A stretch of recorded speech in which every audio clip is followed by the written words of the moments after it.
Tengo el honor de abrir la segunda sesión de estas jornadas de la asociación y empiezo agradeciendo al comité organizador que haya contado conmigo. Es un verdadero placer. Me ha pedido la presidenta que haga un muy breve enmarcamiento de los contenidos de la sesión y de los profesores que van a desarrollarlos, ¿no? Trataré de ajustarme a esa indicación, ¿no? Sin duda alguna, creo, hablar de procedimiento es hablar de una de las cuestiones centrales del derecho administrativo. Hemos pasado de un contexto donde la Administración nace justamente como instancia que no quiere procedimiento, que no quiere someterse al control judicial, que no quiere actuar como lo hacen los jueces. Eso es la Administración del siglo XIX, a casi todo lo contrario. Una Administración fuertemente procedimentalizada. Una cultura del procedimiento muy densa en el ámbito doméstico que empieza a desarrollarse en España, claramente a partir de la codificación que se desarrolla con la ley Azcárate, en Austria, y que se irradia a Hispanoamérica, a Centroeuropa. Yo creo que desentrañar el por qué hemos pasado de un sitio a otro es entender en gran medida el porqué de las transformaciones del derecho administrativo y del propio Estado. De ello se van a ocupar en clave europea estos dos profesores. Primero, el profesor Mir Puig-Pelat lo hará desde la perspectiva del procedimiento de las instancias administrativas de la Unión Europea. Nos explicará, en definitiva, el estado todavía embrionario de esa tendencia a la formalización y a la codificación mucho más desarrollada en el ámbito doméstico.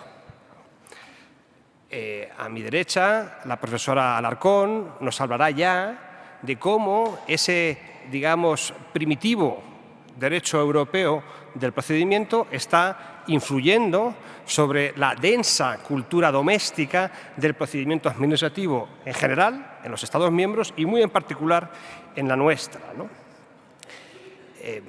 Doy la palabra en primer término al profesor Mir Puig-Pelat, catedrático de la Universidad Pompeu Fabra y, en fin, admirado profesor y gran amigo, con el que me unen lazos desde hace mucho tiempo.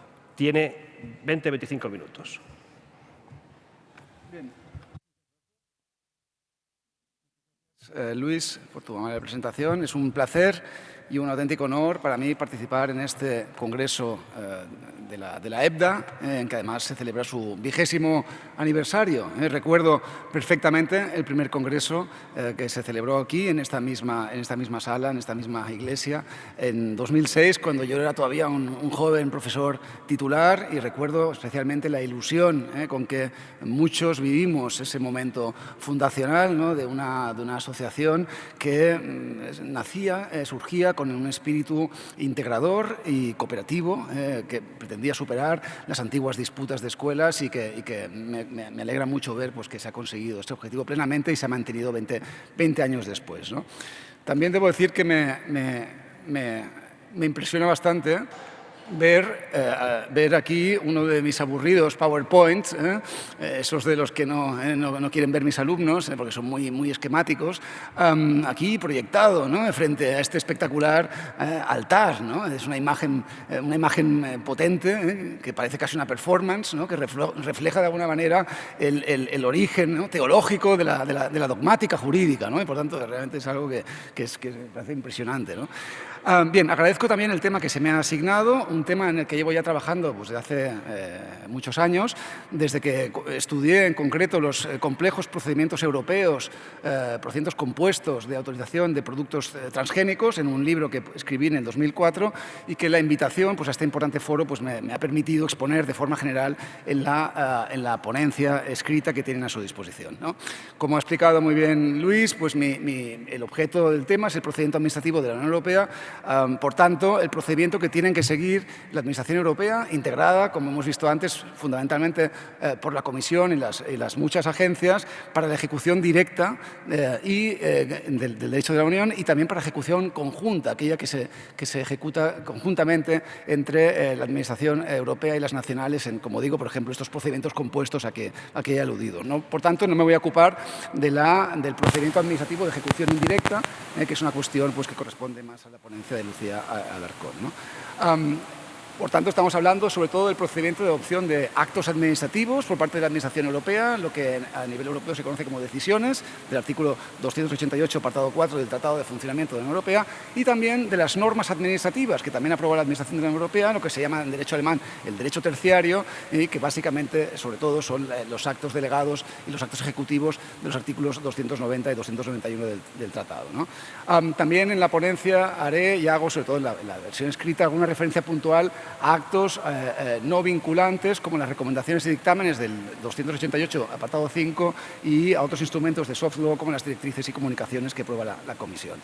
El tema es amplísimo, ha sido abordado por muchos autores, entonces no he pretendido hacer un tratamiento exhaustivo, sino centrarme tampoco en la bibliografía, que al ser un tema de alcance europeo pues, ocuparía todo el espacio disponible, y lo que he intentado hacer es una presentación de los aspectos básicos del tema y poner un énfasis en aquellos aspectos que creo que tienen más interés desde el punto de vista español, del procedimiento administrativo español, donde tenemos una larga tradición sobre esta materia, ¿no? La estructura consta pues, de estas 4 partes, una primera en la que repaso las principales fuentes del procedimiento administrativo europeo en una clave histórica, desde los tratados hasta la actualidad, y luego una parte central en la que analizo un poco los principios generales del procedimiento administrativo europeo que han sido consagrados en el artículo 41 de la Carta de Derechos Fundamentales de la Unión Europea, ¿no? También se analiza brevemente los vicios de procedimiento, la jurisprudencia del Tribunal de Justicia de la Unión Europea sobre los vicios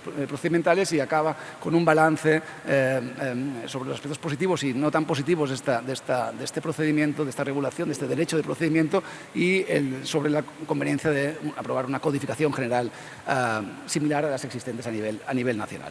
Por razones de tiempo, para ajustarme a estos 25 minutos, pues voy a centrarme a enumerar las conclusiones principales alcanzadas a lo largo del trabajo y remito al texto escrito para su fundamentación, ¿no? Bien. Un primer grupo de conclusiones que se desarrollan en el apartado 3A de la ponencia escrita tiene que ver con el significado general que posee el artículo 41 de la Carta de Derechos Fundamentales de la Unión Europea, ¿no? Y qué impacto ha podido tener. Bien, aquí una conclusión que extraigo de la lectura detenida de la jurisprudencia del TJUE, tanto del Tribunal de Justicia como del Tribunal General, es que pese al valor simbólico y jurídico sin duda muy importante que ha tenido consagrar a nivel constitucional las principales garantías en el artículo 41 sobre el derecho a la buena administración, ello no ha tenido un impacto especialmente significativo en la jurisprudencia del tribunal, que ha seguido remitiendo a los principios generales que había elaborado ya desde los años 60 en la jurisprudencia, que también se explica, que se indica en la ponencia escrita. Como las propias explicaciones oficiales a la Carta señalan, este artículo 41 se ha limitado básicamente a eso, a recoger los principios generales que el tribunal había ido elaborando, ¿no? Y de hecho, como digo, muchas sentencias el tribunal remite directamente a estos principios y alude solo de paso al artículo 41 a mayor abundamiento, pero digamos no se observa, menos no he observado yo, una profundización o un cambio de enfoque en el estudio y aplicación de estas garantías a raíz de la aprobación de la Carta de Derechos Fundamentales, que como saben entró en vigor en el año 2009, el 1 de diciembre de 2009, después del Tratado de Lisboa, ¿no? En cambio, paradójicamente, digo paradójicamente porque este artículo 41 no es aplicable directamente a las administraciones nacionales, sino que solo se le aplica por vía indirecta como principio general, según ha señalado el Tribunal de Justicia. Paradójicamente, pese a ello, creo que este 41 ha tenido impacto sobre todo en las administraciones nacionales, en el procedimiento administrativo nacional. Ha dado mayor visibilidad a los principios que antes se encontraban en la jurisprudencia del tribunal, y los jueces nacionales y los los funcionarios y abogados nacionales se han dado cuenta de la existencia de estos principios y comienzan a utilizarlos, a invocarlos en su jurisprudencia al aplicar el derecho interno, la ejecución indirecta. Es una cierta paradoja que creo que se constata, ¿no? En particular, creo que se puede afirmar que el derecho o principio a una buena administración sigue siendo el mero derecho o principio paraguas sin un contenido sustantivo propio que tenía ya en la jurisprudencia del Tribunal de Primera Instancia cuando lo delineó en los años 90. Por tanto, no tiene un valor sustantivo, es un mero, como dicen los alemanes, un Sammelbegriff, ¿no? Es un concepto genérico que aglutina las diferentes garantías procedimentales que se traducen en principios concretos. Por tanto, no aporta un valor añadido, insisto, en la jurisprudencia del Tribunal de Justicia. Tampoco el Tribunal de Justicia tampoco ha derivado ninguna consecuencia de una novedad que algún autor, sobre todo alemán, destacó en su momento del 41, que es el hecho de que se reconozca expresamente en el apartado 1 el derecho a un trato equitativo. Hubo algún autor alemán que, seguramente influido por la mala traducción que hay ahí en ese artículo, en la versión alemana, del concepto equitativo, que en la versión alemana se traduce por gerecht en lugar de por fair, como debería ser, es un error de traducción, pues dijo, no, esto quiere decir algo nuevo. Y no ha sido así, no ha sido así. En las muchas sentencias que he leído no veo que haya ninguna referencia a este supuesto derecho a un trato equitativo, que no es más que los derechos de defensa, a los que luego lo diré, que se concretan en el apartado 2 del artículo 41. Básicamente, pues el derecho de audiencia y el derecho de acceso al expediente, ¿no? Y, por tanto, no es más que la aplicación al procedimiento administrativo del derecho al proceso judicial equitativo que se establece en el artículo 6.1 del Convenio Europeo de Derechos Humanos y en el artículo 47.2 de la propia Carta de Derechos Fundamentales, ¿no? Del fair trial aplicado, digamos, al procedimiento administrativo. Por tanto, no tiene un contenido sustantivo, ¿no? El TJUE sigue concibiendo, como hacía antes, las principales garantías procedimentales como digo, derecho o derechos de defensa, se utiliza a veces el singular o el plural, lo que, por cierto, quizá ha tenido alguna influencia en la Ley Orgánica de Derecho de Defensa del año 24, que extiende muchas de las garantías o algunas de las garantías del derecho de defensa del proceso judicial al procedimiento administrativo, que es algo interesante, tanto al procedimiento sancionador como al no sancionador. En esta línea, también un elemento que también creo que es destacable del derecho de procedimiento y de la jurisprudencia del procedimiento administrativo de la Unión Europea, comparado con la española, es que a nivel europeo tampoco se destaca especialmente el procedimiento administrativo sancionador. Es decir, las garantías del 41 se aplican sin mayores matices, sin distinciones a los procedimientos sancionadores y no sancionadores. Esto creo que es algo interesante, ¿no? A diferencia de lo que pasa en España, donde, como sabemos, el Tribunal Constitucional ha subrayado mucho la importancia del procedimiento sancionador, aplicándole las garantías adicionales del 24.2, ¿no? También creo que es destacable, como se explica en la ponencia escrita, que el artículo 41 y las garantías que implica a nivel europeo no se aplican, no se extienden a los terceros, aquellas personas a las que no va dirigida la decisión administrativa. Esto es un aspecto que llama mucho la atención del derecho europeo comparado con derechos como el español o el alemán, donde los terceros tienen una protección procedimental importante. En derecho europeo, ello no es así. A los terceros se les ve como meras fuentes de información importantes para que la administración, la comisión, pueda ejercer sus poderes y, por tanto, se les instrumentaliza. Y, por tanto, no como sujetos titulares de derechos que tengan que ser protegidos en el marco del procedimiento administrativo, sin perjuicio de que, por supuesto, puedan interponer recursos cuando cumplan los requisitos del artículo 263, ¿no? Finalmente, también es llamativo que las garantías del 41 tampoco se aplican a los procedimientos normativos, al procedimiento de elaboración de normas administrativas, ¿no? Es decir, estos procedimientos normativos, como explico en el trabajo, se rigen básicamente solo por instrumentos de soft law. Los avanzados instrumentos de soft law, como las consultas al público, la comunicación sobre consultas o las directrices de evaluación de impacto normativo, que no son vinculantes, pero que son muy interesantes. Pasando ya en concreto a las garantías del artículo 41, si empezamos por el primer apartado, este primer apartado contiene 3 grandes garantías. Por supuesto, hemos de mencionar en primer lugar el deber de diligencia, ¿no? El deber de diligencia, que es un deber que no está previsto expresamente en el artículo 41 de la Carta, pero que la jurisprudencia ha vinculado con la exigencia de imparcialidad. Es la seña de identidad, sin duda, de la jurisprudencia del Tribunal de Justicia de la Unión Europea y el aspecto seguramente más destacado desde el punto de vista del derecho español. Aunque tampoco tenga el alcance que algunos tribunales españoles parecen concederle. Es decir, es un deber básicamente procedimental, que no implica, según la jurisprudencia del Tribunal de Justicia, insisto, no implica el derecho a exigir la tramitación de oficio de procedimientos o obtener prestaciones administrativas. Es decir, esto hay que tenerlo claro, ¿no? Es un principio, es un deber que ya se encuentra presente en la jurisprudencia inicial de los años 60 y que sirve para compensar los amplios márgenes de apreciación que el derecho de la Unión y el propio tribunal concede a la Administración europea, ¿no? Tiene una doble vertiente, que es, por un lado, el deber de investigar de oficio todos aquellos aspectos que requieran una clarificación y, además, tomar en debida consideración todos los elementos relevantes al adoptar y motivar la decisión correspondiente.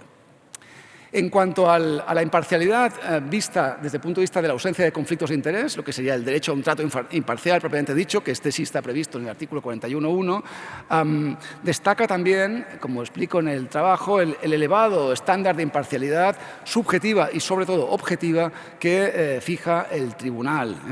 Basta con que surja cualquier duda legítima acerca de un posible prejuicio para que se considere infringido este deber de imparcialidad y que se afirme la existencia de conflictos de interés. Un poco en la línea de la jurisprudencia del Tribunal Europeo de Derechos Humanos en materia judicial, ¿no? Y se subraya, en particular, la necesidad de una adecuada configuración organizativa y procedimental que evite, digamos, esa duda legítima de imparcialidad. Hay muchos casos recientes muy interesantes en materia farmacéutica, donde los conflictos de interés son relevantes, ¿no? Y que se citan en la ponencia escrita. Finalmente, en cuanto al plazo razonable, el derecho a un plazo razonable, realmente aquí la jurisprudencia europea parte de un punto de partida totalmente distinto del español, que seguramente es un aspecto que puede ser cuestionado desde nuestra órbita, pero que realmente es interesante conocer porque se enfoca el tema del plazo razonable de los procedimientos en clave de proceso judicial. Por tanto, aquí lo que hace el tribunal es aplicar los estándares de las dilaciones indebidas también del Tribunal Europeo de Derechos Humanos, en el ámbito del procedimiento administrativo, ¿no? Lo que se traduce en plazos muy generosos, digamos, para la Administración, primando, digamos, la eficacia administrativa, y sobre todo se traduce en que no existe la figura del silencio administrativo, es decir, el hecho de superar el plazo razonable, que es un plazo que puede llegar a ser muy largo, no implica ni silencio administrativo ni siquiera caducidad en los procedimientos sancionadores, que es algo que llama mucho la atención desde el punto de vista español, pero que de alguna manera es lo que tenemos también aquí en los procesos penales, donde la superación de las dilaciones indebidas, como mucho, comportan un atenuante en la sanción correspondiente, que es también lo que aplica el Tribunal de Justicia Europea en las sanciones administrativas, ¿no? Bueno, en todo caso, diferencias que es importante conocer, ¿no? En cuanto a las garantías del apartado 2 de la Carta, que son los auténticos derechos de defensa, audiencia, derecho de acceso a expediente, motivación, también aquí hay diferencias importantes con el derecho español, pese a que son garantías que evidentemente hace décadas, incluso siglos, que conocemos en España. Pero hay algunos aspectos muy importantes, ¿no?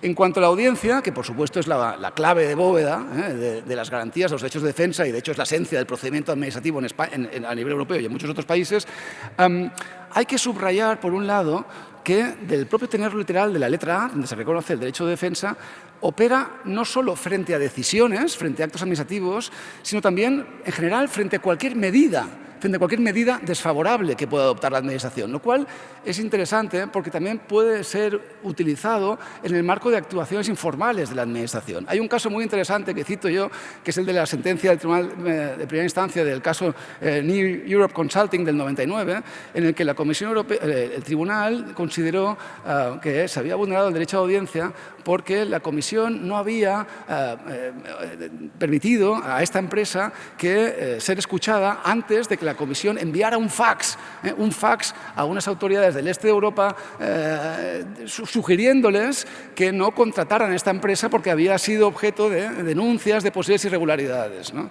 Y entonces ahí entendió que ahí se había vulnerado también, que era un acto que perjudicaba, digamos, a esta empresa y porque luego se reveló que era equivocado, y que tenía que haberle escuchado. Por tanto, esta concepción, digamos, más sustantiva, este concepto amplio de medida, permite superar un concepto concepto estricto de procedimiento vinculado solo a resoluciones vinculantes, que es el que maneja nuestra ley de procedimiento, y conferir una tutela adecuada sin formalizar excesivamente toda la actuación administrativa, ¿no? Pues un elemento a tener en cuenta.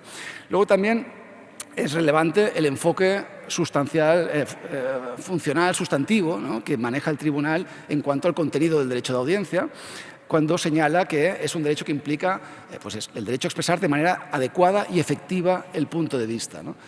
Esto se traduce, por ejemplo, en que haya que conceder un plazo suficiente para presentar las alegaciones, ¿no?, que permite superar pues, los plazos breves y estereotipados de nuestra legislación, de la ley de procedimiento, ¿no?, y que va en línea con lo que dispone el artículo 3.6 de la Ley Orgánica de Derecho de Defensa, cuando a tal efecto exige que se ofrezca un plazo de antelación razonable, digamos, por tanto, más flexible, ¿no?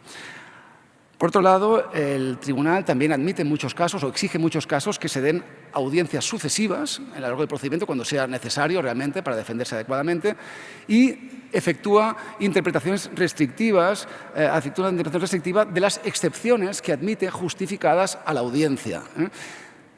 Casos en los que, en todo caso, exige que haya una audiencia a posteriori, ¿eh? Ahí es muy interesante, por supuesto, el caso célebre Cadi, fundamental en esta materia, ¿no? También es muy relevante, a mi modo de ver, que el derecho de audiencia se vea reforzado con una prohibición importante, muy importante en la jurisprudencia del tribunal, que es la de tomar en consideración los hechos, que a la hora de dictar la decisión no se pueden tomar en consideración aquellos hechos sobre los cuales no haya podido pronunciarse el interesado, ¿no?, lo que se llama el Verwertungsverbot. Esto también es una garantía muy importante real del derecho de audiencia. En cuanto al derecho de acceso al expediente, que es la otra cara instrumental del derecho de audiencia, también destaca el enfoque defensivo del Tribunal de Justicia. El tribunal señala pues, que hay derecho de acceso a toda aquella información que sea relevante para el derecho de defensa, ni más ni menos, ni más ni menos. Y ahí destaca de la jurisprudencia la protección muy importante que el tribunal concede a los secretos comerciales, que están protegidos a nivel constitucional ya desde el Tratado de Roma del 57, y a los documentos internos de la Administración, lo que revela una vez más la importancia que tiene la eficacia administrativa para el tribunal y para el derecho europeo en general, ¿no? Entonces, para conciliar estas dos exigencias, la defensa de los interesados y esta protección de secretos comerciales y de documentación interna de la Administración, el tribunal ha puesto mucho énfasis en la necesidad de elaborar resúmenes, digamos, no confidenciales, que omitan los datos confidenciales, y nuevamente en esa prohibición de que la decisión se base en documentos y datos que no haya podido ver el interesado y sobre los que se haya podido pronunciarse, ¿no?, la Verwertungsverbot que mencionaba antes, ¿no?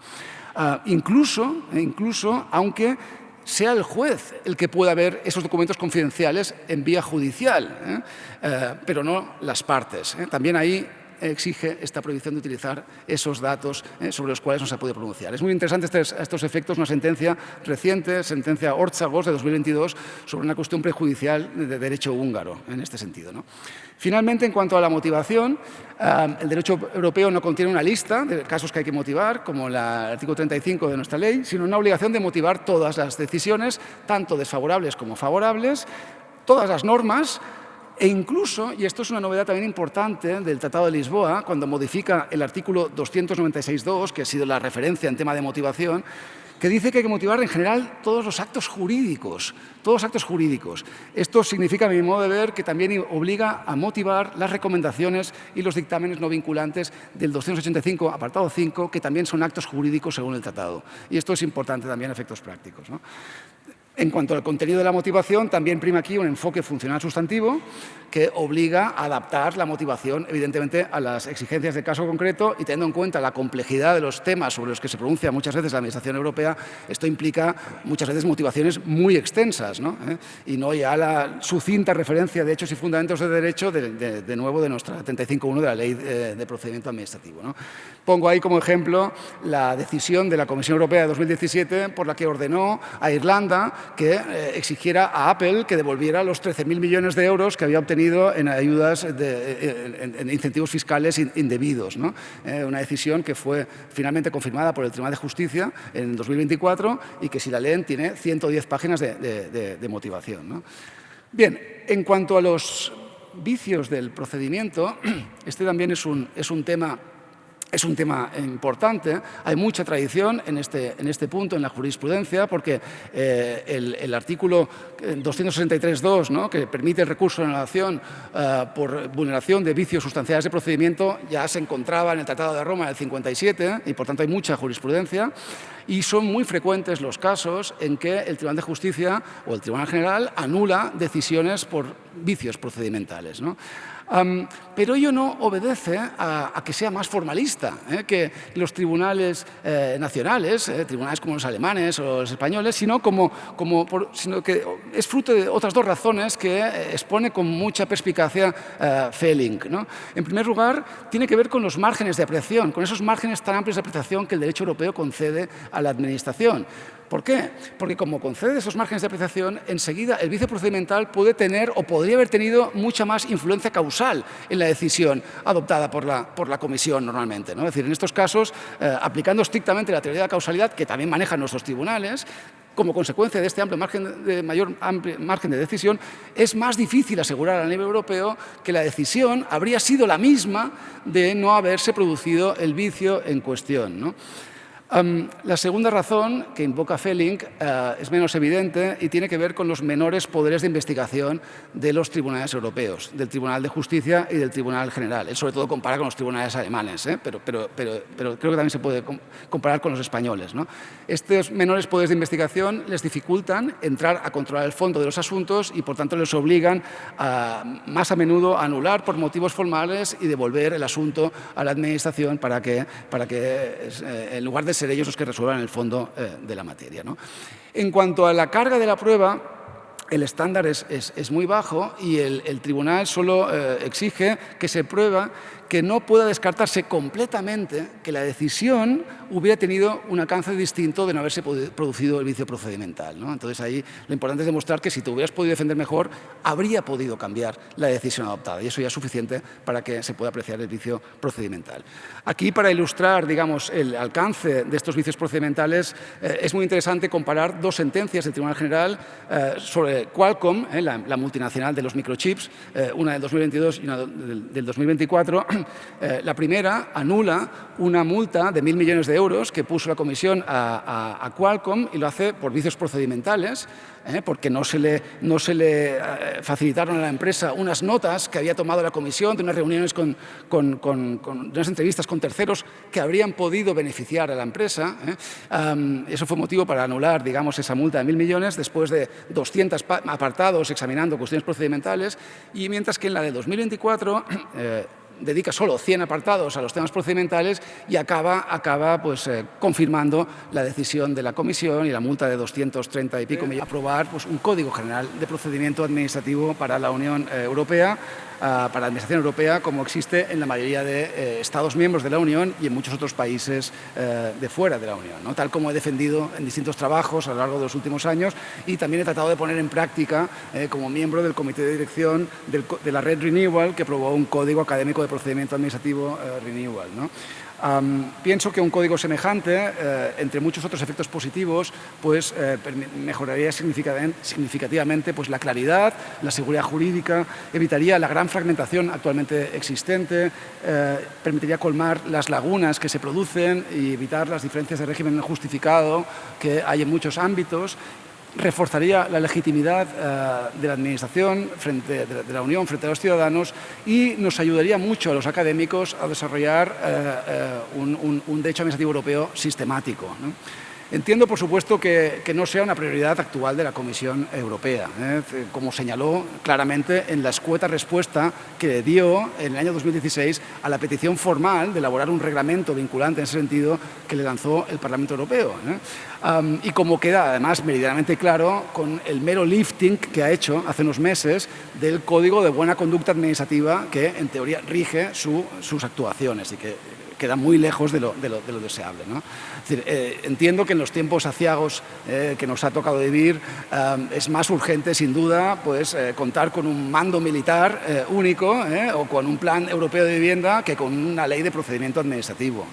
Pero si la Unión Europea, como espero, ¿no?, vuelve a salir reforzada, ¿no?, de esta crisis y asume nuevas competencias, pienso que debería tomarse en serio este proyecto codificador y acabar contando, como hicieron los Estados Unidos de América después de la Segunda Guerra Mundial, con su famosa Ley de Procedimiento del año 46, con un código de procedimiento administrativo que embride y legitime a su administración, ¿no?, tan poderosa como imprescindible. Muchas gracias.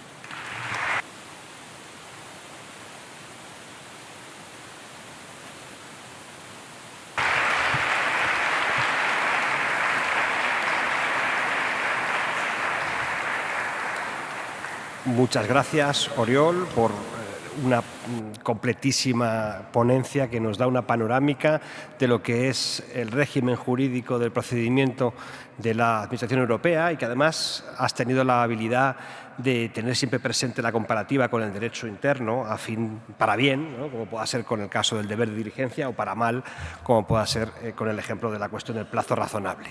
Damos paso ahora a la profesora de la Universidad de Córdoba, profesora acreditada catedrática, Lucía Alarcón, y es un enorme placer para mí presentarla porque nuestra carrera universitaria empezó a la vez, el mismo día, aunque extrañamente resulta que yo soy su tío académico, por cuanto que nuestro parentesco son las cosas de la universidad, hace que mi hermano académico es el discípulo también de Luis Cosculluela, Manolo Rebollo, ¿no? Qué cosas que yo pueda decirme hermano de Manuel. Bien, adelante, Lucía, con el asunto de la europeización del procedimiento administrativo en España. Adelante. Muchas gracias, querido tío. Es un honor. Buenos días.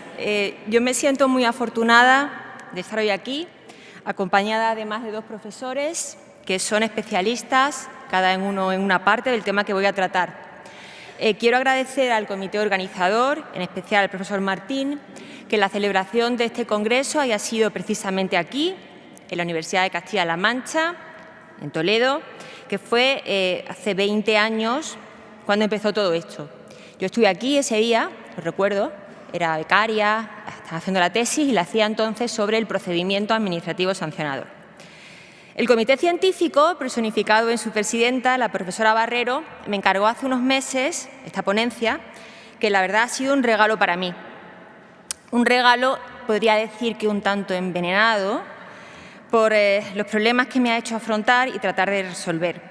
Yo llevo muchos años estudiando el procedimiento administrativo y muchos años enseñando el derecho administrativo de la Unión Europea y tenía algunas intuiciones, sospechaba algunas cosas sobre la europeización del procedimiento administrativo interno, pero nada que ver con el mundo jurídico que he descubierto, con lo mucho que he aprendido y con lo que todavía me queda por aprender. Mi ponencia estudia la influencia que ha tenido el derecho de la Unión Europea, principalmente a través de sus normas y su jurisprudencia, en el régimen jurídico del procedimiento administrativo interno. Y a partir de ahí, estudia también de qué forma ese régimen interno ha recibido y pasa a estar compuesto de reglas o de principios de origen o con influencia europea. En este sentido, no analiza el procedimiento administrativo europeo, lo que hace el profesor Mir, ni tampoco analiza la europeización de otras instituciones generales o de sectores concretos del derecho administrativo español, pero los he tenido que estudiar, por supuesto, para estudiar el procedimiento. Yo decidí centrarme en lo que se viene llamando la europeización más estricta, en la más exacta, que es la vertical y descendente, que va desde el derecho de la Unión Europea al derecho español.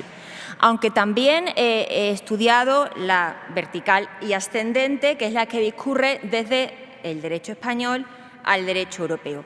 Puede hablarse de otras europeizaciones diferentes. Está el Convenio Europeo de Derechos Humanos y el Tribunal de Estrasburgo. Está la del sustrato del Ius Comune Público Europeo, que se remonta al derecho romano. Está también la que viene de los derechos comparados. Incluso la existencia de una comunidad de principios o de valores de la doctrina europea. Pero cada una de estas merecería un trabajo específico y yo pues me he centrado en la más estricta.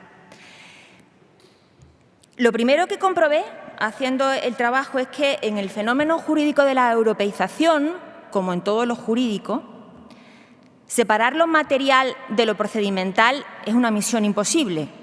Quiero decirles que las cuestiones sustantivas y las cuestiones procedimentales en la regulación de una materia pues no pueden separarse de forma radical.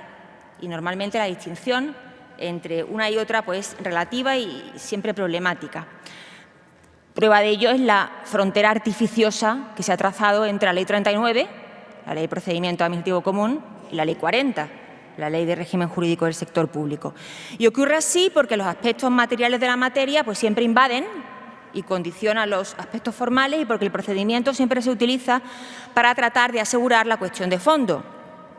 Esto se complica mucho en la europeización del procedimiento administrativo interno porque a priori uno tiene la sensación de que las normas materiales son europeas y que las normas procedimentales son nacionales, pero no siempre es verdad.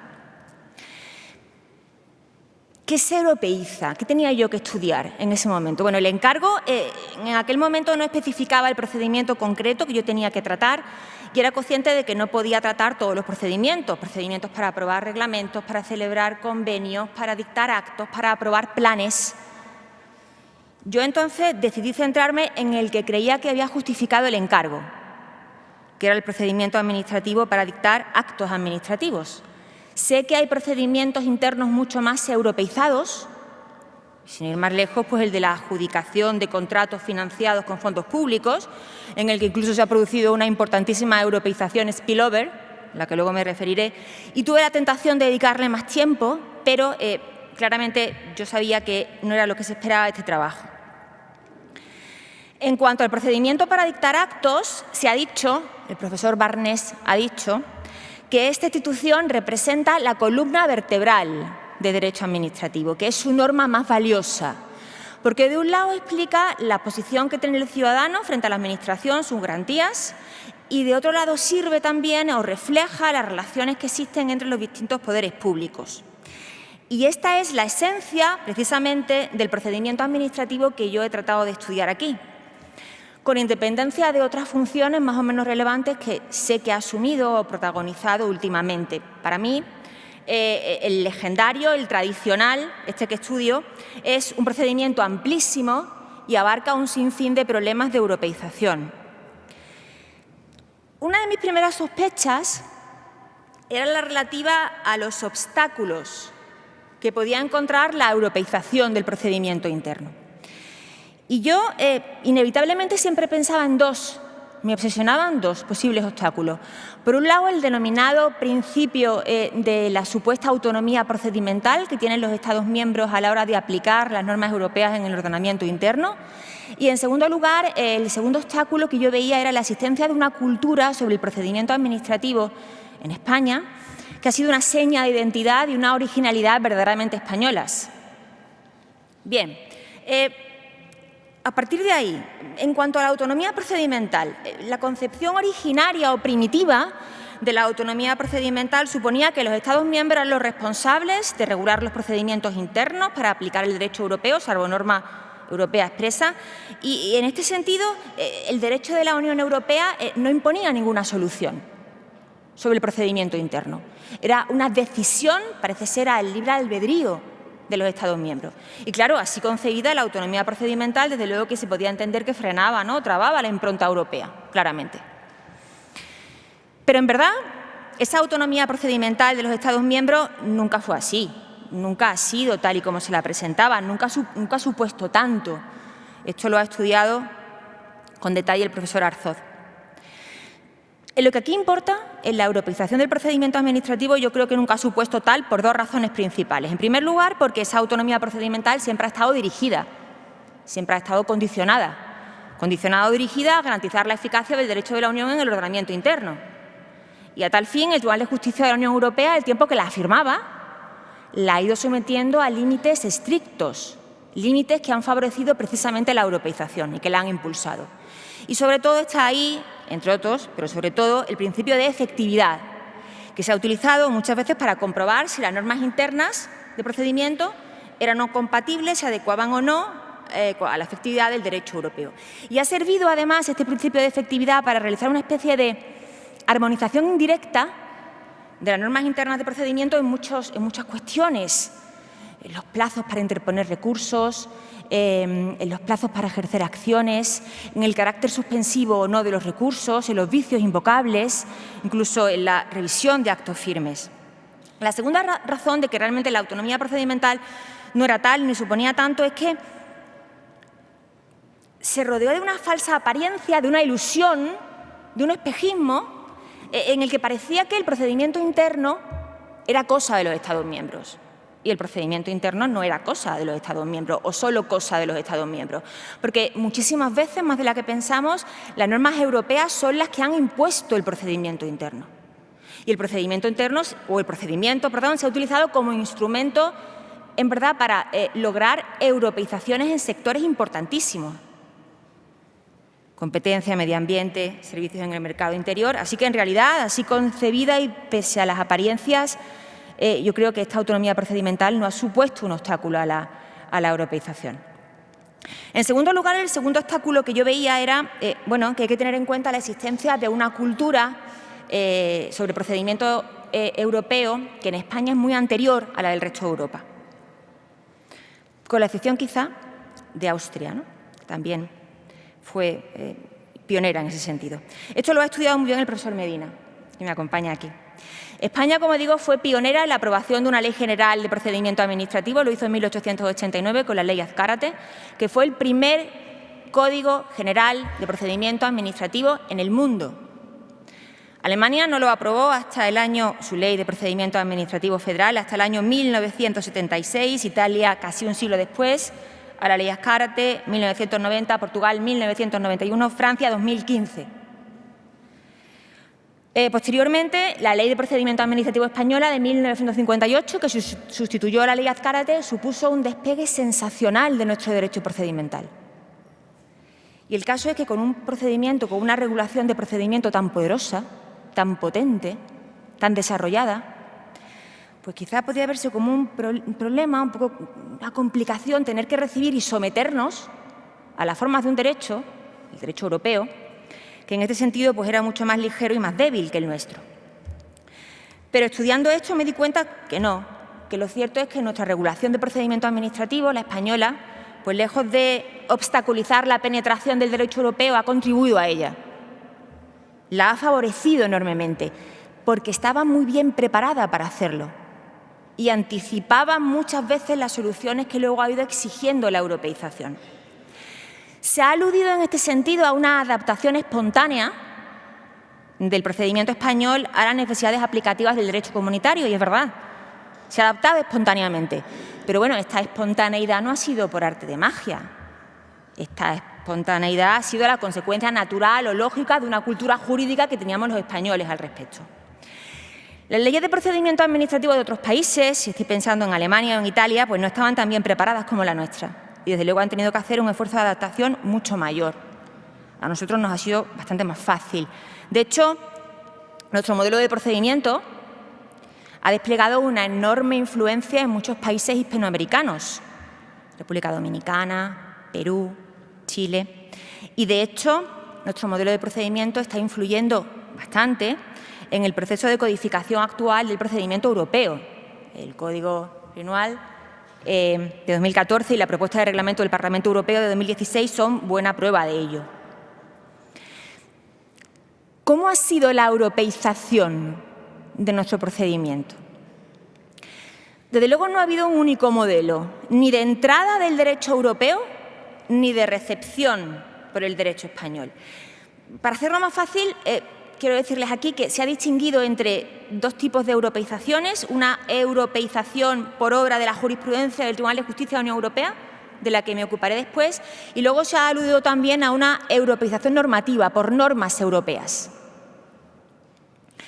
La normativa se ha hecho por regla general, por directiva y con transposición ulterior por norma española.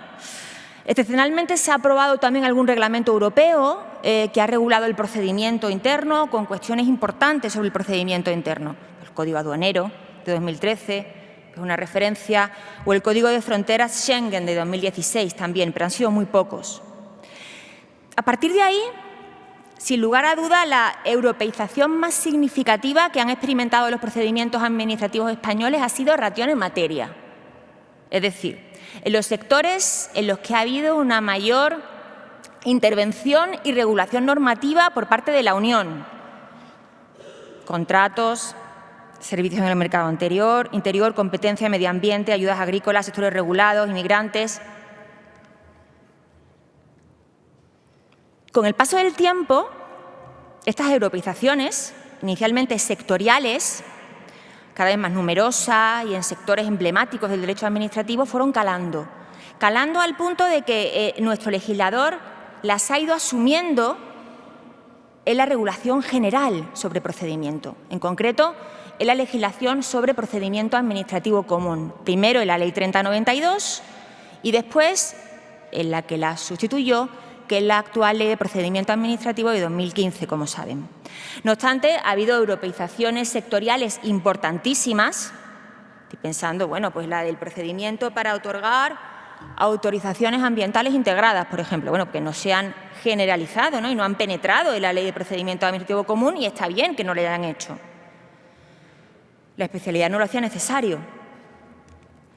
Y todo esto que les estoy contando ha planteado el problema, a mí me ha planteado el problema, sobre si el procedimiento administrativo común, la regulación de procedimiento administrativo común puede, o hasta debe ser, la general, la natural, el sustrato básico para aplicar el derecho de la Unión, o si por contra esa regulación sobre procedimiento administrativo común más bien puede o hasta debe permanecer indiferente. Porque deben ser las regulaciones sectoriales, los procedimientos sectoriales los que deben asumir esa función, esa misión. En mi opinión, yo creo que el procedimiento administrativo común puede y debe aspirar a serlo. Desde luego, lo que está claro es que no puede quedarse al margen del derecho europeo ni desfasado. Y en este sentido, hay que tener en cuenta que la Ley de Procedimiento Administrativo Común, la actual, ha heredado la regulación y las europeizaciones de su predecesora, la Ley 30/92, y ha incorporado alguna nueva europeización también. La Ley 30/92 recibió críticas contundentes por haber ignorado el derecho comunitario. Sus reformas posteriores, sobre todo la reforma operada por la Ley Ómnibus en 2009, sí fue una reforma europeizadora. Pero hasta entonces la verdad es que se refería poco al derecho de la Unión. Por su parte, la actual, la Ley de Procedimiento Administrativo de 2015, también ha sido criticada por no haber incorporado las exigencias del derecho de la Unión Europea o por haberlo hecho bastante mal. Yo no sé qué es peor de las dos cosas, si no incorporarlas o incorporarlas mal. Pero yo no comparto muchas de esas críticas. Comparto algunas, pero no todas. No puedo detenerme aquí en todas las europeizaciones que ha ido sufriendo primero la Ley 30/92 y luego la Ley de Procedimiento Administrativo, pero por lo menos sí quiero referirme muy brevemente a que el impacto de estas europeizaciones paulatinas no ha sido el mismo, ha dependido en buena medida de la situación previa, de la solución previa que incorporaba nuestra regulación. Puede hablarse así de casos en los que de europeizaciones en las que nuestra Ley de Procedimiento Administrativo Común ya incorporaba la solución europea. Estoy pensando, por ejemplo, en el silencio positivo de los procedimientos incoados por solicitud del interesado. En otros casos, en España se preveía la solución europea, aunque no nos era desconocida, pero aquí tenía un protagonismo mucho menor o un perfil distinto. Estoy pensando en el principio de proporcionalidad para adoptar medidas limitativas, la simplificación o ventanilla única, la tramitación electrónica, los principios de Better Regulation, la transparencia y la participación en el procedimiento de aprobación de reglamentos han sido europeizaciones muy recientes, en la Ley 39. Incluso en las comunicaciones, ¿no? Las declaraciones, las comunicaciones previas ya estaban previstas en el ordenamiento español antes que las introdujera con un protagonismo excepcional la Directiva de Servicios en 2006. Había casos aislados. Y otras veces en tercer lugar, parecía que la solución europea sí era más novedosa, al menos terminológicamente. Estoy pensando en la confianza legítima, nosotros ya teníamos nuestra buena fe, pero ahí entró, al menos con una europeización terminológica clara, la confianza legítima. Bueno, a partir de ahí, yo considero que nuestra ley de procedimiento ha recibido bien las europeizaciones. Ha mantenido, desde luego, una actitud sensata, favorable y positiva. Contiene muchos preceptos europeizados, a pesar de que muchos de ellos no hagan, o la mayor parte de ellos no hagan alusión expresa a su origen comunitario. Y claro, eso sí, la europeización ha sido discreta, silenciosa. No se ha producido aquí una transformación radical del texto, sino ajustes progresivos y, desde luego, una interpretación mucho más conforme a los principios y a la normativa europea. Lo más importante es que nuestro sistema, el sistema de la Ley de Procedimiento Administrativo Común, ha sido un sistema permeable a las exigencias del derecho europeo. La ley de procedimiento de otros países no lo han sido tanto. Ha habido leyes, por ejemplo, la alemana, que han sido mucho más escépticas. Se les ha llegado a calificar de desafiantes hacia la europeización. Y con otros países que no podemos ni compararnos, porque no han aprobado sus leyes de procedimiento pues hasta hace muy pocos años, ¿no? Francia lo hizo en 2015. Es cierto que nuestra ley de procedimiento tiene y ha cometido errores en temas de europeización. Claro que sí. Se han detectado, por ejemplo, el profesor Baño los ha detectado recientemente con relación al programa de clemencia. Se echa en falta, sobre todo, que la Ley de Procedimiento Común no haya previsto un vicio específico, concreto, relativo a la invalidez de los actos administrativos que se dictan con infracción del derecho europeo y que tampoco prevea un posible régimen de revisión, ¿no? Portugal dice algo en su Código de Procedimiento Administrativo, tampoco lo dicen Alemania, ni Italia, ni Austria. Y, sin ir más lejos, en el año 2022, el Tribunal de Justicia de la Unión Europea declaró que la regulación que contienen nuestras leyes 39 y 40 sobre la responsabilidad patrimonial de la Administración por daños ocasionados por leyes españolas que son contrarias al derecho de la Unión Europea, declaró el Tribunal de Justicia en el año 2022 que esta regulación era contraria al principio de efectividad del derecho de la Unión Europea. Y el legislador español, pues, en lugar de tratar de ponerle remedio, pues no ha hecho nada. Ha permanecido impasible. Tenía que haber reaccionado. Bueno, y ahí está el Tribunal Supremo tratando de ponerle remedio. Y muy loable por su parte. Pero, desde luego, estos errores, que pueden ser graves, algunos, y que son aislados, yo creo que no autorizan a descalificar todo el sistema. Más aún si nos comparamos con otros Estados miembros. Por lo que respecta a la europeización por obra del Tribunal de Justicia de la Unión Europea, ha contribuido a la causa, sobre todo a través de su jurisprudencia sobre los principios generales del derecho de la Unión, significativamente sobre el principio general del derecho de la Unión de buena administración, que es un principio que tiene una carga procedimental muy grande, prioritariamente un principio procedimental. La Carta, el artículo 41 de la Carta de Derechos Fundamentales de la Unión Europea, lo ha consagrado después como un derecho fundamental que incluye en esencia el derecho a un procedimiento objetivo, a un plazo razonable, a la audiencia de acceso al expediente y el derecho a una resolución motivada.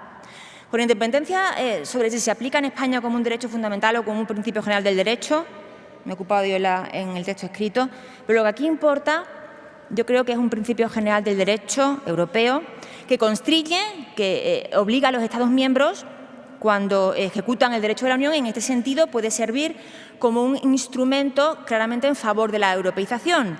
Pero buena parte de las garantías que incorpora la buena administración, la mayor parte, provienen de las tradiciones constitucionales comunes de los Estados miembros.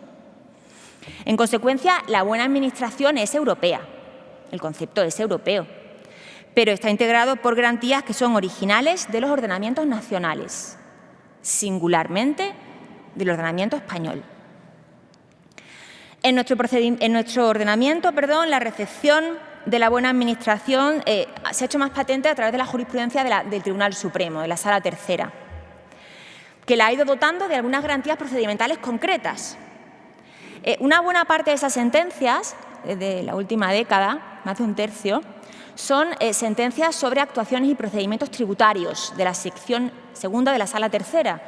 Y me he dado cuenta otra vez de que, como en otros tantos ámbitos, parece que la jurisprudencia de la sección segunda de la Sala Tercera es la avanzadilla de nuestra jurisprudencia contenciosa administrativa.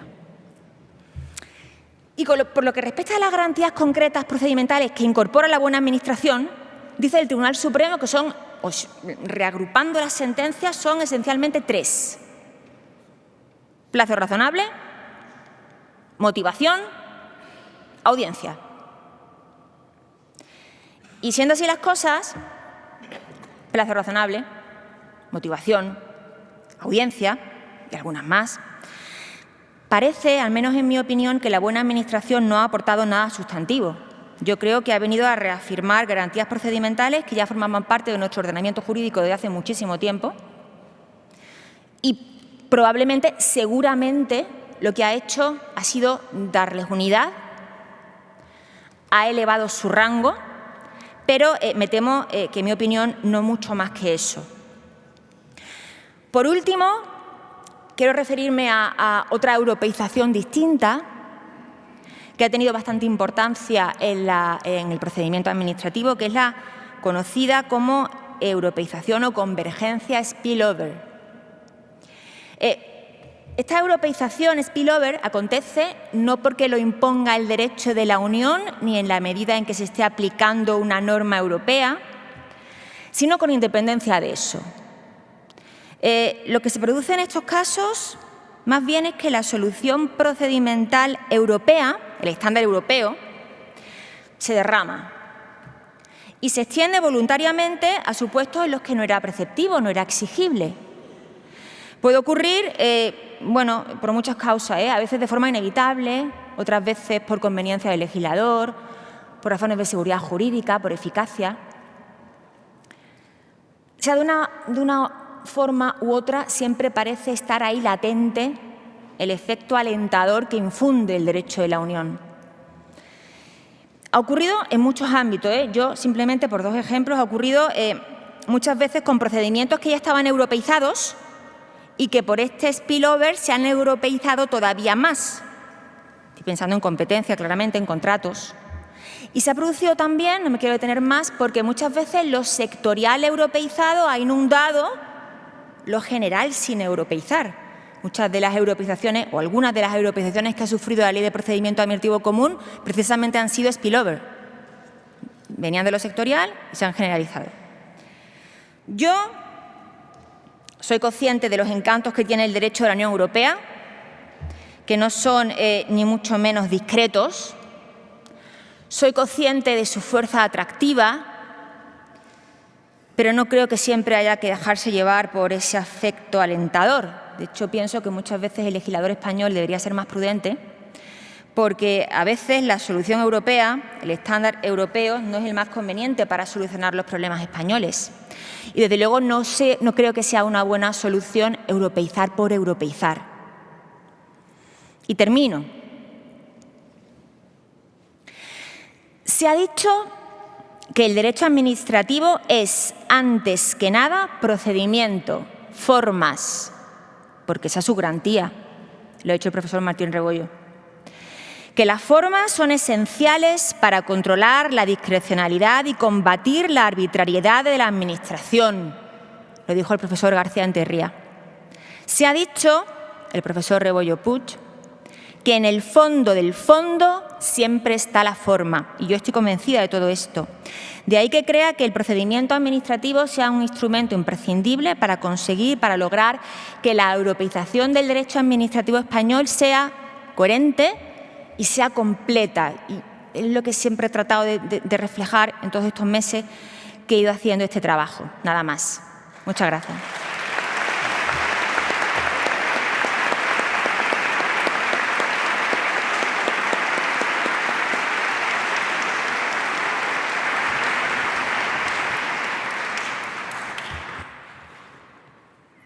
Muchas gracias, Lucía, por la brillante exposición y síntesis de lo que has desarrollado por escrito, también con mucha brillantez y cuyas conclusiones, a veces polémicas, te adelanto, comparto. Ahora llega el turno de los comunicantes. Empezaremos con José Ignacio Enrique Soto, que tendrá 5 minutos para hablar de las garantías del procedimiento administrativo sancionador a la luz del principio de buena administración, del que se han dicho ya algunas cosas. Adelante. Muy buenas tardes a todos los presentes. Quisiera comenzar agradeciendo al comité organizador de la EBDA, a su junta directiva, y agradecer particularmente al comité científico por haberme permitido estar exponiendo estas ideas ante tan ilustres personas.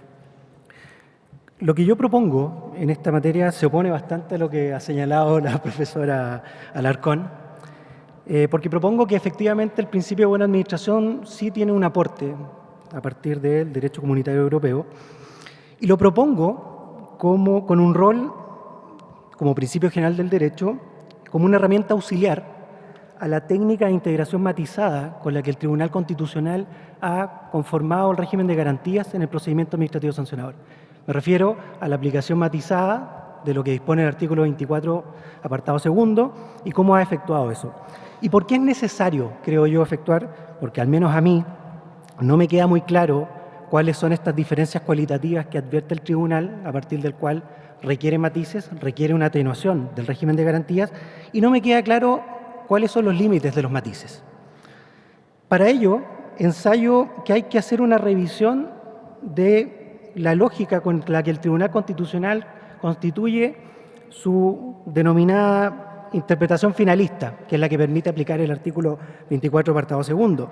Porque acá, más que fijarse en la literalidad de lo que dispone el artículo 24.2, lo interesante, a juicio del tribunal, es que contiene principios fundamentales que cristalizan valores esenciales, que son esos los que hay que resguardar, junto con la seguridad jurídica. A mi modo de ver, lo que nos está señalando el Tribunal Constitucional, hay una línea que hay que seguir para poder advertir cuáles son esos valores esenciales. Y una vez advertidos estos valores esenciales, cómo los proyecto a modo de garantía bajo la lógica de un procedimiento, como el administrativo, que si bien constituye una garantía para el ciudadano, es el vehículo con el que la administración realiza su actividad, que es satisfacer o servir objetivamente intereses generales. Por lo que a mi juicio, esa perspectiva tiene que ser considerada a la hora de efectuar o construir un régimen de garantía.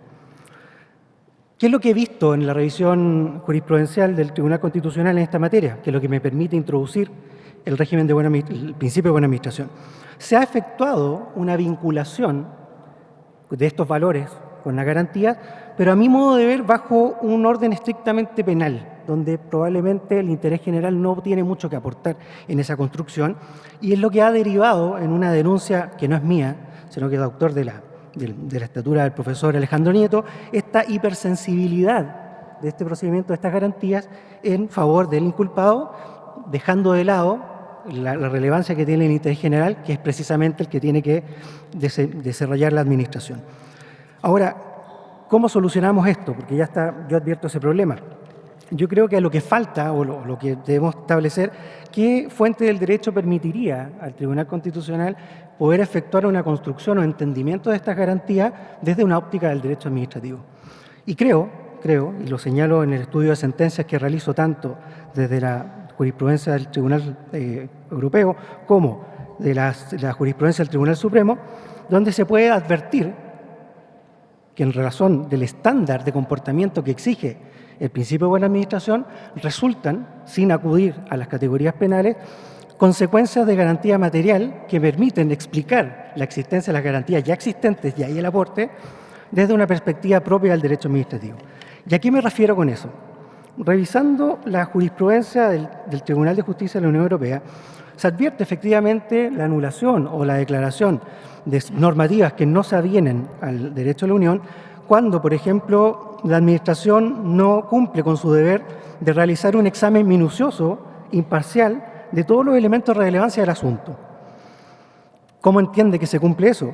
Cuando se permite al interesado que se encuentre en condiciones de definir su postura y manifestar eficazmente su punto de vista sobre los hechos, como también sobre los documentos que la Administración va a tener en cuenta a la hora de decidir. Y a eso agrega esta jurisprudencia el deber de la Administración de realizar un examen y comprobación si es que efectivamente cuenta con la totalidad de estos antecedentes para decidir. ¿Qué me permite sacar el limpio de esto? Que me permite explicar, por ejemplo, la garantía de audiencia del interesado o el derecho a defensa desde la explicación de lo que importa este estándar de cumplimiento que se exige o se requiere de la Administración. Porque la Administración, para tomar buenas decisiones, requiere conocer la totalidad de los antecedentes y tener sobre la vista, sobre la mesa, la totalidad de los intereses que se ven estos involucrados. La pregunta es, ¿cómo puedo trasladar esto o ensayarlo desde el punto de vista del procedimiento sancionador a nivel estatal, a nivel europeo, a nivel español? Y ahí es donde me valgo del estudio que he realizado frente a la jurisprudencia que ha hecho referencia a la doctora Alarcón del Tribunal Supremo en materia de administración tributaria. El Tribunal Supremo, en esta jurisprudencia que remito a lo que señala la comunicación, ha anulado sentencias que han, en cierta medida, consolidado casos en los que la Administración no ha realizado un examen minucioso o donde no ha permitido al administrado rendir la totalidad de su prueba en cuanto a elemento necesario e indispensable para la toma de una buena decisión. Al punto que frente a la comprobación de esta imposibilidad, no desde una perspectiva penal, sino que exclusivamente del derecho a buena administración, ha entendido incluso la existencia de una presunción de indefensión material, al punto tal que ha señalado que en dichos casos en que la Administración se ha mostrado renuente a la hora de considerar las alegaciones del administrado, debería ser quien debería acreditar que en la especie no existe indefensión material. Ahora bien, ¿qué saco el limpio de esto y con esto concluyo?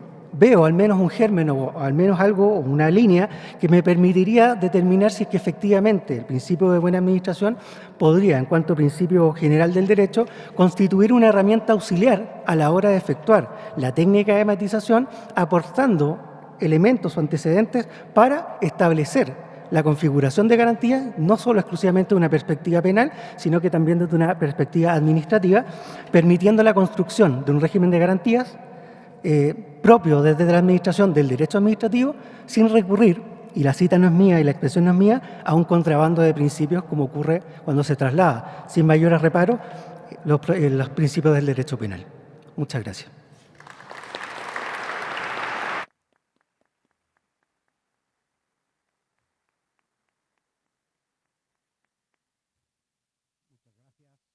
Muchas gracias, José Ignacio, investigador de la Universidad de Barcelona, que no lo he dicho. Ahora, por favor, llamo al estrado a Miguel Eiros Bachiller, investigador predoctoral de la Universidad de Salamanca, que nos dará una comunicación, espero, de 5 minutos sobre la europeización del régimen jurídico de los títulos académicos y profesionales, una competencia limitada con efectos expansivos. Adelante. Muchas gracias. Seré breve. Lo primero de todo, mi agradecimiento al comité organizador por hacer posible estar hoy todos aquí y al comité académico por haberme dado la oportunidad de presentar ante todos ustedes la comunicación presentada sobre la europeización de los títulos académicos. Bien, hemos hablado mucho del púlpito y yo también me he quedado bastante asombrado porque para iniciarme aquí, me van a poner ahí, pero se me ha venido sobre todo la imagen de que tenemos un púlpito también en la Universidad de Salamanca donde Fray Luis de León dictaba sus clases. Y este año celebramos el 5º centenario de la Escuela de Salamanca y quería, bueno, ponerlo en reseña. Bien, como decíamos ayer, hace 19 años hablábamos ya sobre títulos académicos gracias al profesor Martínez López Muñiz y a Carrillo Donaire. Bien, mi comunicación versa sobre esto y versa sobre 3 ideas principalmente. La primera es qué dicen los tratados respecto a los títulos académicos. Después, por qué la Unión Europea regula más intensamente ciertos títulos. Y, en tercer lugar, qué está pasando en la Unión Europea hoy en día con las nuevas propuestas de una titulación conjunta europea o European Degree. Bien, ¿qué dicen los tratados? Pues la verdad es que son muy claros al afirmar que la educación es, en principio, una competencia exclusiva de los Estados miembros. Los artículos 165 y 163 del Tratado de Funcionamiento de la Unión Europea establecen que la acción de la Unión Europea debe respetar plenamente la responsabilidad estatal en cuanto a los contenidos de enseñanza y la organización de los sistemas educativos. Esto significa que la Unión Europea no puede armonizar aspectos como los planes de estudios, la duración de las titulaciones, la estructura de los grados y másteres o, en general, la definición de los títulos académicos. Existe, por tanto, una auténtica reserva estatal en materia educativa. Sin embargo, que la Unión no tenga competencia formal no significa que carezca de influencia real, bien lo sabemos. En la práctica, la Unión ha desarrollado una capacidad notable para orientar los sistemas universitarios nacionales. Nos encontramos así con una situación paradójica. Una Unión Europea sin competencia directa en educación, pero con una influencia creciente sobre la estructura y funcionamiento de los títulos académicos. Segunda pregunta, vamos a la segunda. ¿Por qué la Unión establece criterios más definidos para ciertos títulos? La clave para entender esta cuestión está en distinguir entre los títulos académicos y los títulos profesionales que hizo brillantemente Carrillo Donaire en 2007. Cuando una profesión está regulada, el título exigido para ejercerla no es solo un reconocimiento académico, sino una condición de acceso al mercado laboral. En ese momento, el problema deja de ser estrictamente educativo y pasa a situarse en el ámbito del mercado interior. Aquí entran en juego libertades fundamentales de la Unión: la libre circulación de trabajadores, la libertad de establecimiento y la libre prestación de servicios. Si un Estado no reconoce las cualificaciones obtenidas en otro, se generan obstáculos estructurales a la movilidad profesional. Para evitarlo, la Unión Europea ha desarrollado un marco normativo específico que bien conocemos, como la Directiva de 2005 sobre el reconocimiento de cualificaciones profesionales. Ahora bien, la Unión no armoniza todas las profesiones por igual. Su intervención es más intensa en ámbitos como la medicina, la enfermería, la arquitectura o la veterinaria.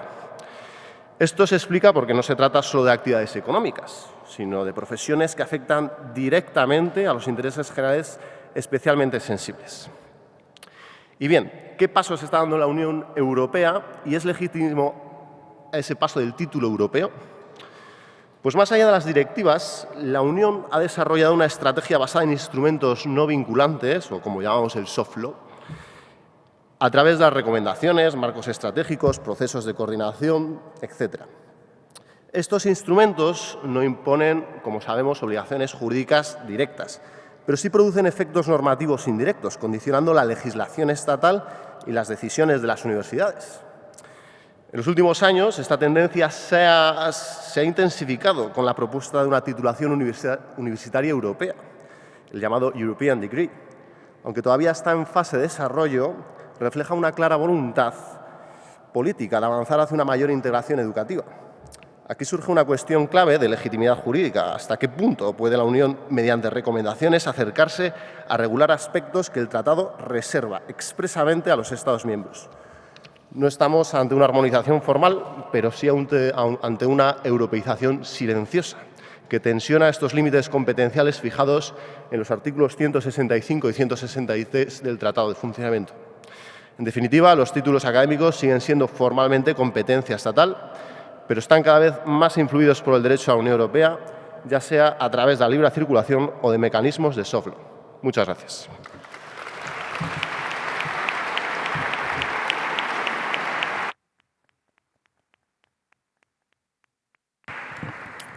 Muchas gracias a ti. Ahora doy la palabra a Juan José Guardia Hernández, profesor agregado de la Universidad Internacional de Barcelona, que está por aquí, que nos hablará de la convergencia en el espacio contractual administrativo europeo, la sentencia del TJUE de 3 de julio de 2025, Instituto Cervantes. Adelante, 5 minutillos. Buenas tardes. Quiero agradecer a la organización la oportunidad de compartir con todos vosotros algunas breves consideraciones con respecto a la ya mencionada sentencia del Tribunal de Justicia de la Unión Europea de julio de 2025. en el caso Instituto Cervantes. ¿Cuáles son los antecedentes mínimos necesarios para enjuiciar este caso? En el año 2020, la Comisión Europea adjudicó un contrato de asistencia lingüística, de enseñar castellano, a una academia belga. El Instituto Cervantes, disgustado con esta decisión, lógicamente, recurrió y perdió.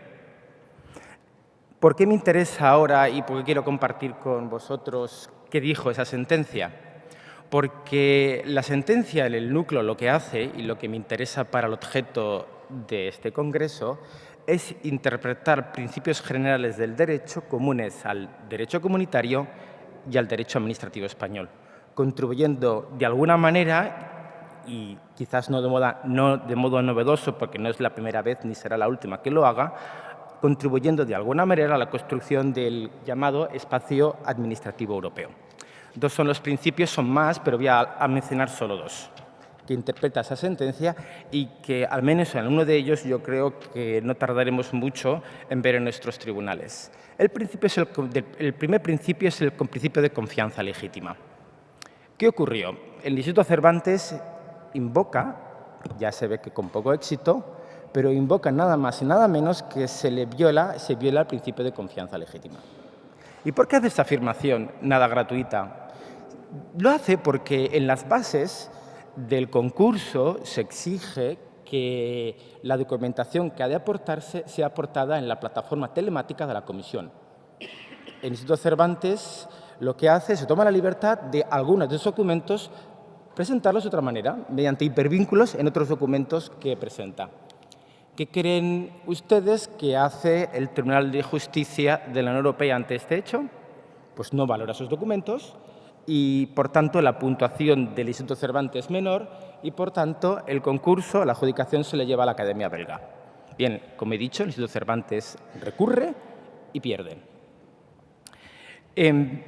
¿Y cuál es el argumento que esgrimió el Instituto Cervantes y que dice que viola el principio de confianza legítima? Porque viene a decir que hay un procedente administrativo, que una legislación precedente obró de esta manera y no hubo ningún problema. Y no entiende por qué ahora, obrando de la misma manera, sin embargo, la Comisión obró de manera distinta. Pues bien, dice la sentencia del Tribunal de Justicia.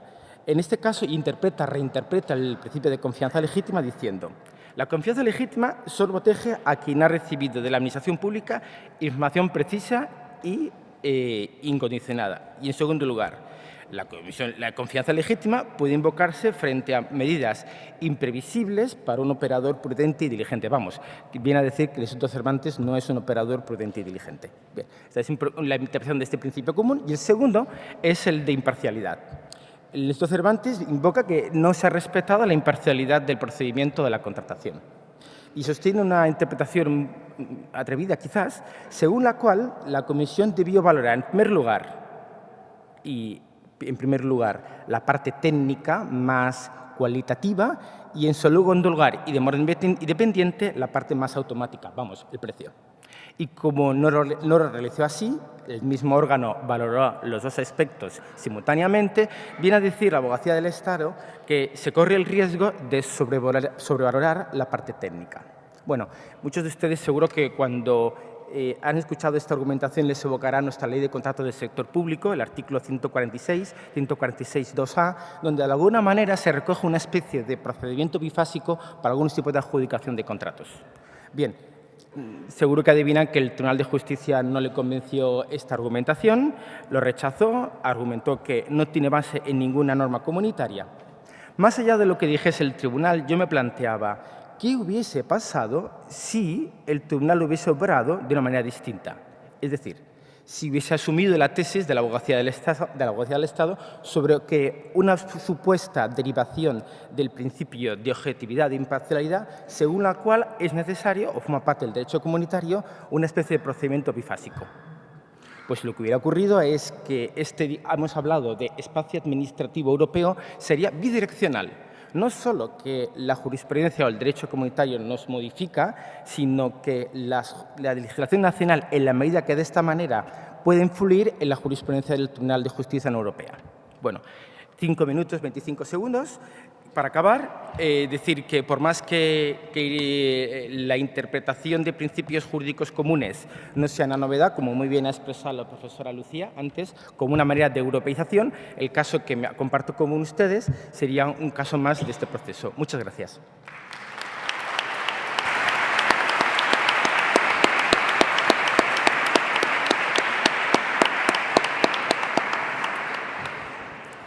Muchas gracias. Tenemos ya la última, pero no por ello menos importante, comunicación que corre a cargo de Alberto Picón Arranz. Lo tenemos por aquí, profesor de la Universidad de Valladolid, y hablará sobre lo siguiente: un código de procedimiento administrativo para Europa, de los esfuerzos del Parlamento y la desidia de la Comisión. Adelante.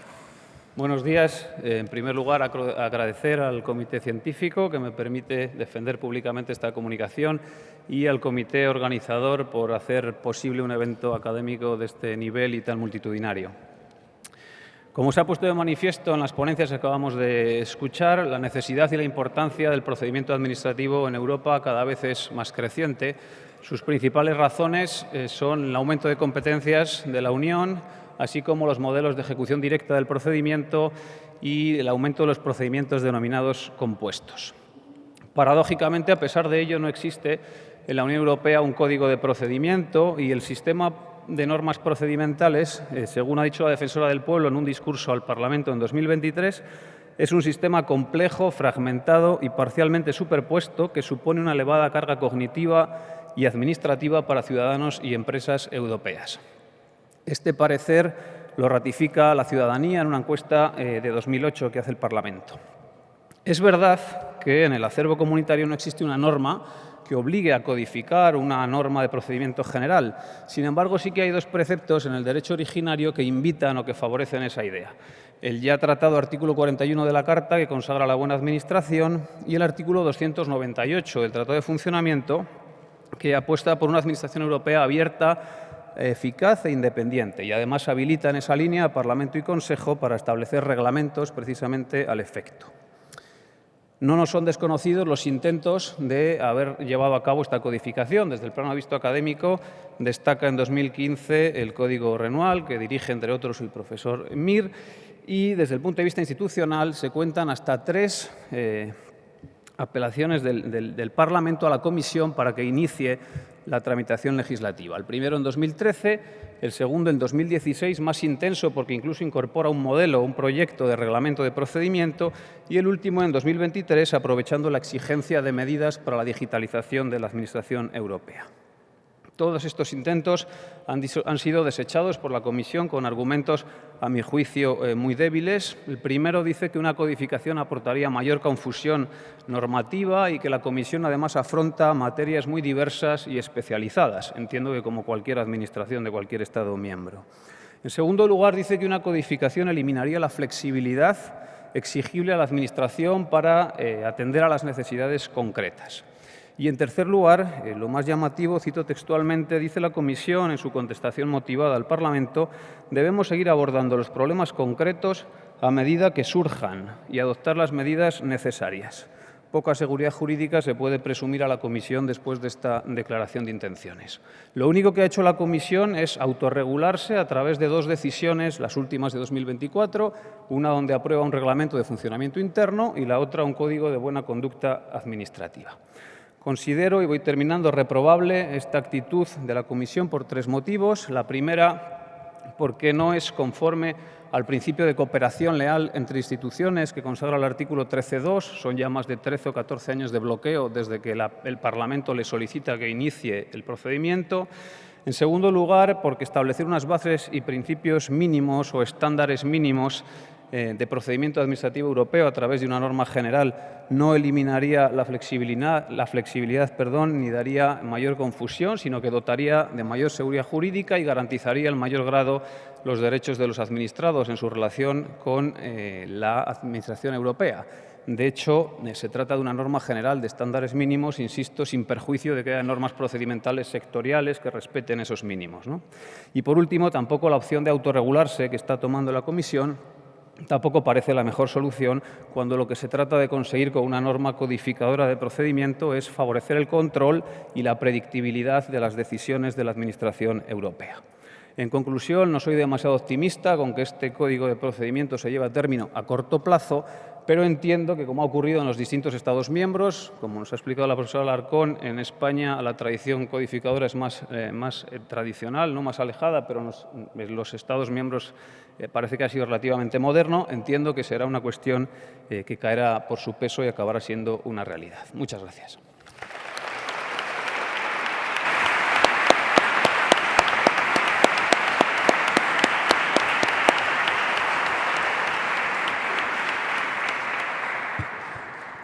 Bien, he hablado con los organizadores que me comunican que tenemos como 20 minutos para debatir y para que Isaac Martín dé unas últimas indicaciones.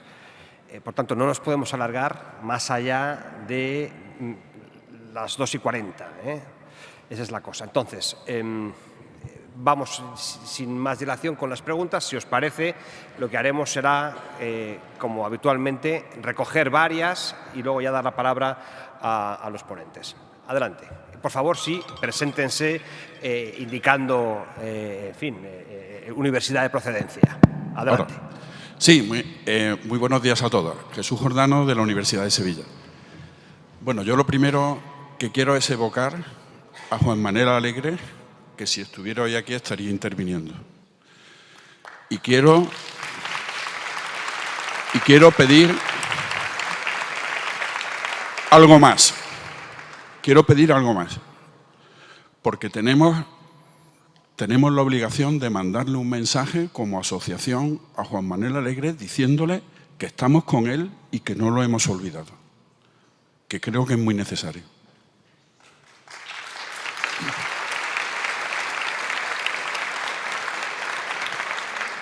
Dicho lo cual, quiero primero felicitar a los ponentes, impresionantes. Bueno, yo creo que Oriol ha demostrado hoy que si se hubiera dedicado al toreo hubiera sido igual de brillante, porque vamos, se le ha ido la luz imperturbable, vamos, es como si le hubieran desarmado de la muleta y ni ha pestañeado, vamos, impresionante. Y Luciano mismo.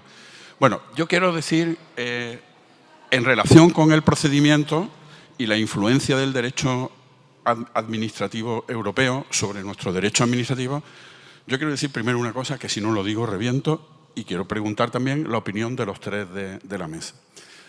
Porque yo esto de que el silencio solo puede ser negativo por razones imperiosas de interés general, lo siento, pero creo que aquí no lo hemos hecho bien, porque si veis la norma estatal y las normas autonómicas, yo conozco bien la mía, la 9/2001 de 12 de junio, lo que han hecho es decir que en todos los casos que previamente a esta reforma había silencios negativos, pues decir que existen imperiosas razones de interés general.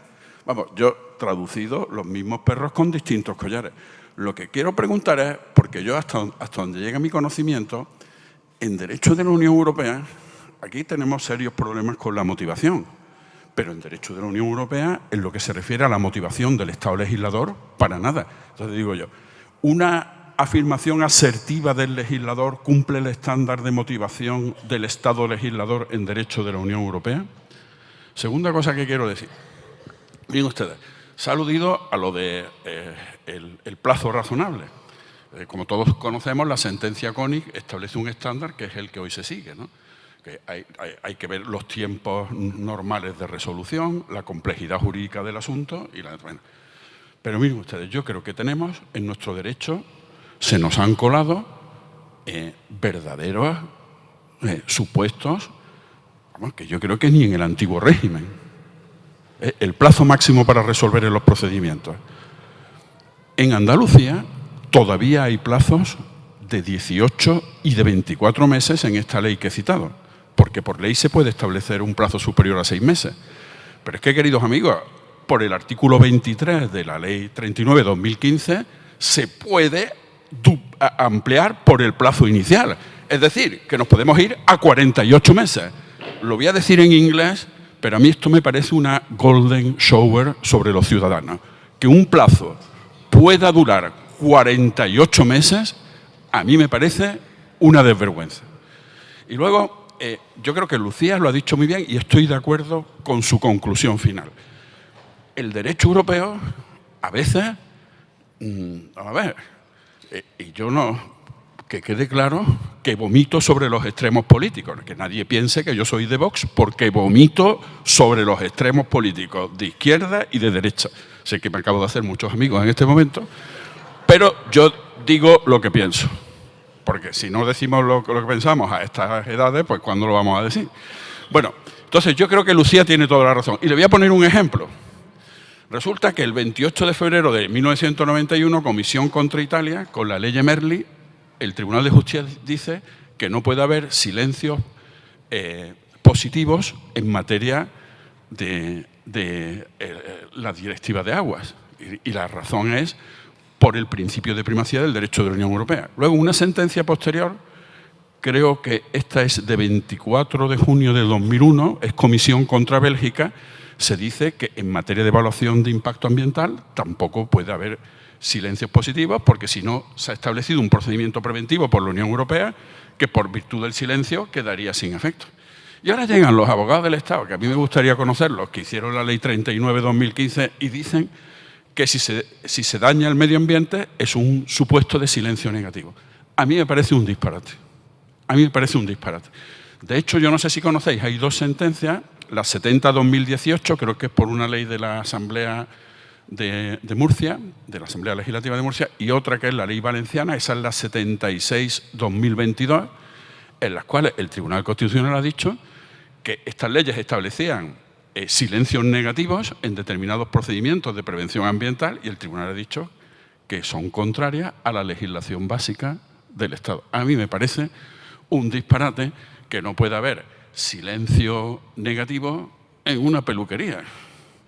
Es que es absurdo y además creo que eso incluso puede ir en contra de la Directiva de Servicios, que conozco perfectamente, que una de las razones que establece es la de protección del medio ambiente. Pero a mí me parece una exageración y que no tengamos posibilidad de establecer en nuestra legislación autonómica por esa digresión que establecer que el silencio no puede ser positivo cuando se daña el medio ambiente. Lo primero que tendríamos que ponernos de acuerdo es que supone daño ambiental, que yo creo que cabría reconducirlo o a la Directiva 2004/35 de daño ambiental, que ahí está definido, o a lo que yo creo que no había haberse movido, que es que no se pueden adquirir facultades o derechos sobre el dominio o servicio público ambiental. Bueno, y nada más. Querría decir, ha habido una comunicación que me ha excitado también intelectualmente, que es cuando ha dicho esto de que no tenemos que importar principios del derecho penal. Pues no, yo no estoy en radical desacuerdo con el comunicante. Y voy a decir por qué. Por una razón, porque esto es la primigenia jurisprudencia constitucional de que los principios del orden penal son trasladables con determinados matices al derecho administrativo sancionador. Y miren ustedes, eso es importantísimo, tan importantísimo como que hay jurisprudencia que se está dictando en estos días que establece la analogía in bonum de los atenuantes, que es algo que es un principio del derecho penal. E incluso, antes de que estuviera en la Ley 40/2015, los supuestos de prescindo de los atenuantes por la irrelevancia y la desproporcionalidad de la sanción, que eso está en el Código Penal. Y eso ha sido aplicado, el Código Penal ha sido aplicado por el traslado de los principios del orden penal a sanciones administrativas, y a mí me parece importantísimo. Disculpen ustedes los excesos. Muchas gracias por dejarme intervenir. Gracias, Jesús, por tu ponencia. Vamos a...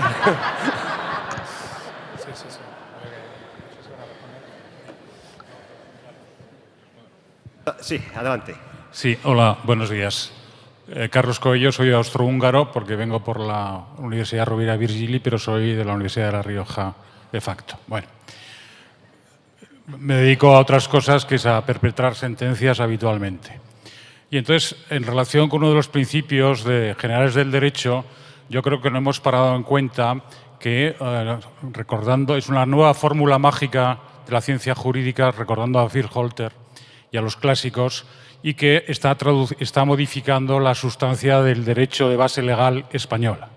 Es decir, la jurisprudencia de la Sala del Contencioso Administrativo, sobre todo en materia tributaria, ha creado la gran modificación de las potestades administrativas, que son los principios generales del derecho. Por ejemplo, en materia tributaria, la imposibilidad del doble tiro, que una vez revisada una liquidación tributaria la Administración pierda la potestad de ejercer la actividad tributaria. Eso es la introducción del derecho judicial y, por tanto, es abandonar el paradigma del derecho legal existente. Los principios generales del derecho no son fuente en los términos indicados a la hora de resolver. Y, por tanto, lo que ocurre es que esos principios, como el de buena administración, el de buena fe, sirven para un roto y para un descosido. A la postre es el bálsamo de fierabrás del magistrado de turno a la hora de resolver, que se aparta, además, del ejercicio de las potestades legales que le corresponden. Está creando derecho judicial. Y eso no forma parte del paradigma de nuestro derecho continental, aunque cualquier cosa puede pasar a este respecto en lo habitual. Simplemente eres a la puntuación porque yo cuando oigo hablar ya de los principios generales del derecho me dan ganas de invadir Polonia. Gracias, Carlos.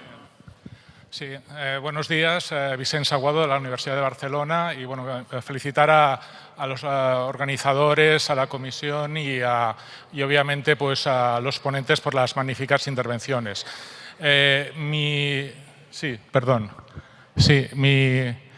Mi intervención simplemente sería para, bueno, recordando las enseñanzas del propio, creo que la oportunidad que nos da el derecho de la Unión Europea, ¿no? El derecho de la Unión Europea es la reivindicación de los propios valores de los principios generales del derecho, en cuanto de alguna forma nos permiten dar esta coherencia, esta sistematización y esta, digamos, coherencia, ¿no? A la hora de interpretar y a la hora de aplicar e identificar pues estas cuestiones.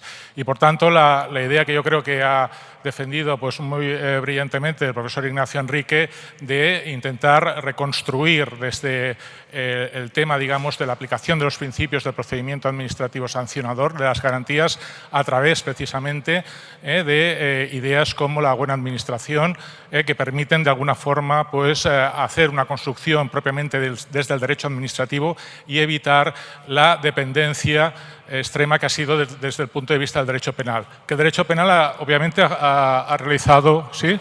Mejor así. Obviamente el derecho penal pues, ha comportado unas garantías importantes, nos permitió avanzar en este sentido, pero no podemos continuar, a mi juicio, vinculados a esta cuestión.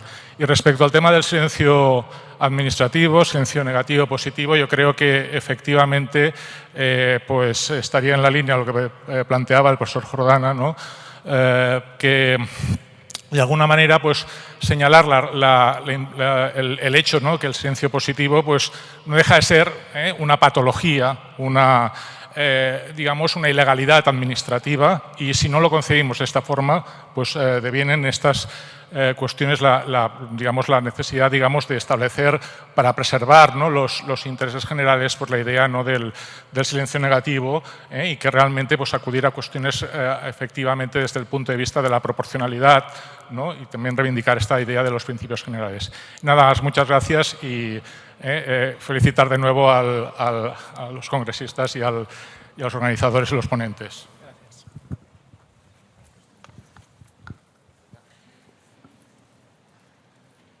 Perdón, un segundo. Muchas gracias. Hola, buenos días. Felicidades a la organización y a los compañeros. Dos cuestiones breves. Me gustaría conocer, decía buenos días y felicitaba a los ponentes. Soy Juli Ponce, de la Universidad de Barcelona. Dos cuestiones. Uno, sobre diligencia debida.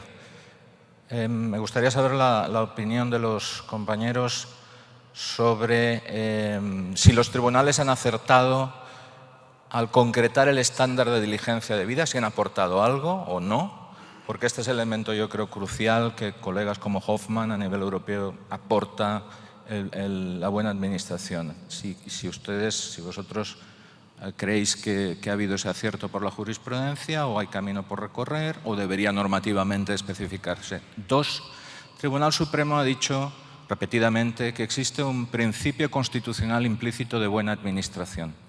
Sin embargo, el Tribunal Constitucional nunca ha mencionado hasta ahora a la buena administración, a diferencia de otros homónimos de otros países, ¿no? Me gustaría también algún comentario al respecto. Gracias.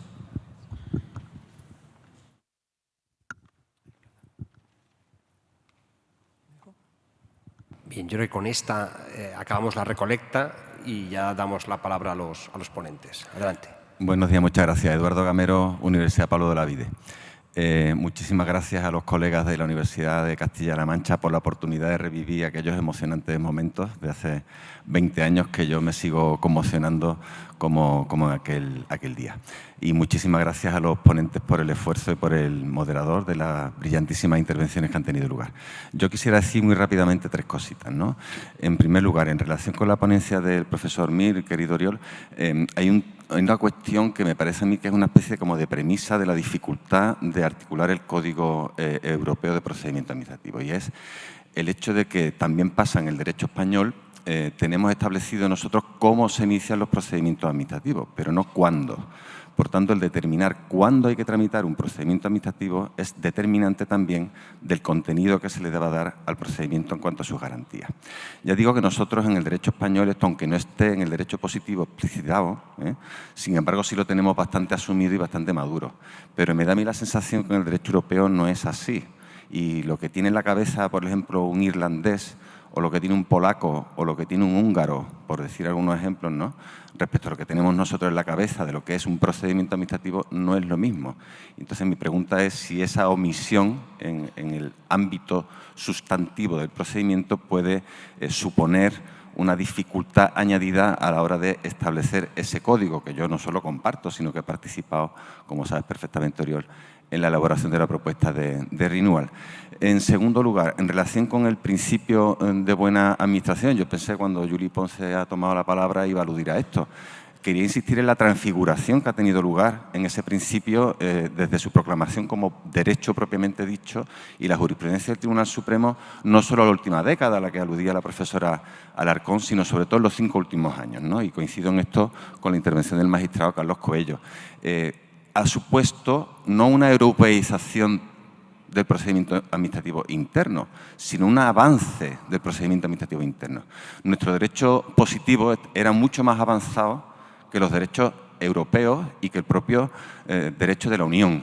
Esto supuso en una primera etapa la proclamación de la buena administración que no tuviera consecuencias, porque lo que otros tribunales estaban afirmando como componente del derecho a la buena administración ya lo teníamos nosotros dicho en nuestro derecho positivo. Pero de los últimos 5 años para acá se observa otra cosa radicalmente distinta, y es la aplicación de ese principio en cuanto que derecho a ámbitos que exceden notablemente de lo que se ha adelantado por los tribunales europeos. Pongo simplemente 2 ejemplos, ¿no? El hecho de que haya un plazo superior a 6 meses entre la terminación de un acta de inspección y el inicio del procedimiento sancionador ha sido declarado por el Tribunal Supremo como un ejemplo de mala administración y, por tanto, ha anulado las sanciones administrativas derivadas de ese procedimiento sancionador, que no había prescrito la infracción. Es lo llamativo, sino que considera excesivo un plazo que no está establecido en ninguna parte, sino que en esa creación jurisprudencial a la que aludía Carlos Coello, excesivo el plazo transcurrido desde que se comunica la acta de inspección al órgano competente para iniciar el procedimiento y el inicio del procedimiento. Esto no tiene precedentes, es un avance de nuestro derecho interno. O, en segundo lugar, el doble tiro, ¿no? Jurisprudencia que el Tribunal Supremo viene desarrollando desde el año 23, pero que cualquiera que lea la sentencia 1201/2025 de 19 de septiembre se queda asombrado. Una vez más, como decía la profesora Alarcón, la sección segunda. Son páginas y páginas y páginas aludiendo a la buena administración que determinan que solo tenga derecho a 2 intentos, no solo en el ámbito tributario, porque las proclamaciones que hace son de derecho administrativo general y, por tanto, aplicables a cualquier otro ámbito de restricciones de derechos, y yo la tengo ya invocada esa sentencia en muchísimos asuntos contenciosos administrativos. Me parece que es un avance clarísimo de nuestro derecho interno, no por la europeización del derecho interno, sino por cómo la inoculación de un principio que procede del derecho interno está provocando una transformación sustancial de nuestro derecho interno. Y para concluir, me estoy extendiendo mucho y estoy muy violento por eso, pero me parece que hay otro aspecto en el que ha sido tremendísimamente importante el derecho europeo para transformar nuestro derecho de procedimiento administrativo, que es la Directiva de Servicios en cuanto a las declaraciones responsables y las comunicaciones previas. El hecho de que nuestro derecho interno la haya interiorizado como técnicas generales y no solo aplicables a la Directiva de Servicios ha provocado pues, la desaparición fáctica del silencio administrativo positivo, por un lado. De forma que nos pasamos meses explicando a los estudiantes qué es el silencio positivo, pero todo lo que venía siendo del silencio positivo prácticamente ha pasado a ser declaraciones responsables y los ejemplos de silencio positivo se han quedado absolutamente encorsetados, son poquísimos. Y sin embargo, no hemos desarrollado en nuestro derecho positivo la teoría general de las declaraciones responsables y las comunicaciones previas. Hay aquí profesores, no los citaré, que han hecho magníficos trabajos al respecto. Por ejemplo, el profesor Rebollo insiste en que lo cite. Pues yo lo cito, profesor López Menudo, ¿no? Otros muchos, perdón porque no puedo extenderme por más tiempo. Pero es también el Tribunal Supremo que ha dictado una sentencia brillantísima en la que nos dice esto no es un procedimiento administrativo. Bien, no es un procedimiento administrativo, pero es legislación del procedimiento administrativo. Y este matiz me parece importantísimo porque son categorías de procedimiento administrativo que se han incorporado a nuestro derecho interno por obra del derecho europeo y a la que nosotros todavía estamos desarrollando su naturaleza jurídica, sus consecuencias y sus efectos. Quería destacarlo y lamento haber abusado de la palabra. Muchas gracias. Muchas gracias. Bueno, pues sin más dilación, damos la palabra primero al profesor Mir y luego a la profesora Alarcón. Sí, muchas gracias por las sugerencias. Muchas hacen referencia más a la parte de Lucía Alarcón, ¿no? Sobre el tema del impacto en el derecho nacional, pero bueno, haré alguna referencia al respecto, ¿no? En cuanto al tema de los plazos, ¿no? Que apuntaba Jesús Jordano al principio, ¿no? Los plazos extensos, ¿no? Que se ven en legislación autonómica. Bueno, en derecho europeo también hay plazos muy extensos, ¿eh? Yo cuando empecé estudiando esto, precisamente en materia de transgénicos, había pocos plazos de entrada, porque pocas muchas normas de derecho derivado no establecen plazo alguno de resolución de los procedimientos y si iba sumando los plazos concretos que se podían establecer en algún caso, podían ser de 1 año y medio tranquilamente en asuntos complejos como es el de la autorización de productos transgénicos, ¿no? En procedimientos compuestos pues muy complejos, ¿no? Quiero decir, yo creo que aquí lo importante es que el plazo se adapte a la complejidad del asunto, ¿no? Entonces, en el Código Renewal, en la propuesta que hicimos, yo me encargué de redactar precisamente la parte también de iniciación del procedimiento y toda esa fase, y ahí introduje, precisamente tomándolo de la ley de procedimiento, en aquel momento la ley 3092, el plazo supletorio de 3 meses. Es decir, ahí, como explica muy bien en la ponencia escrita de Lucía Alarcón, hay muchos artículos citados de la ley española, porque en todas las cosas yo estaba allí en el comité de dirección y, bueno, y me parece que hay muchas soluciones muy útiles y muy interesantes que podemos exportar, ¿no? A una eventual codificación europea, porque tenemos, como se ha dicho antes, mucha tradición en la regulación del procedimiento y sabemos hacerlo bastante bien, ¿no? Entonces, creo que es bueno tener una referencia para la Administración del plazo máximo de resolución supletorio, pero creo que ha de ser el legislador sectorial el que, en función de la complejidad del caso, establezca un plazo más amplio o más corto, ¿no? El problema no lo veo tanto en ese sentido de regulación, sino más de cultura administrativa, ¿no? De medios, porque muchas veces las administraciones están desbordadas por falta de medios, y la digitalización solo está empeorando las cosas porque todavía le entran más peticiones y tiene todavía más dificultades para tramitar los procedimientos y un tema también de cultura administrativa, ¿no? De entender el procedimiento no como una barrera de protección del funcionario, como una mera checklist, ¿no? De aspectos que hay que ir cotejando, sino tratar de entender, ¿no? las finalidades sustantivas del procedimiento, de los trámites, de lo que implica el deber de diligencia, de lo que se espera de un servidor público, ¿no? Y de las cargas que tiene que soportar y no soportar un ciudadano o una empresa que paga sus impuestos para que le atiendan debidamente, ¿no? Entonces yo creo que más que la cuestión del plazo concreto de duración y del efecto del silencio, si ha de ser positivo o negativo. Yo creo que la cuestión está en entender realmente la finalidad del procedimiento, que no sea un fin en sí mismo, que sea un instrumento al servicio de la decisión final,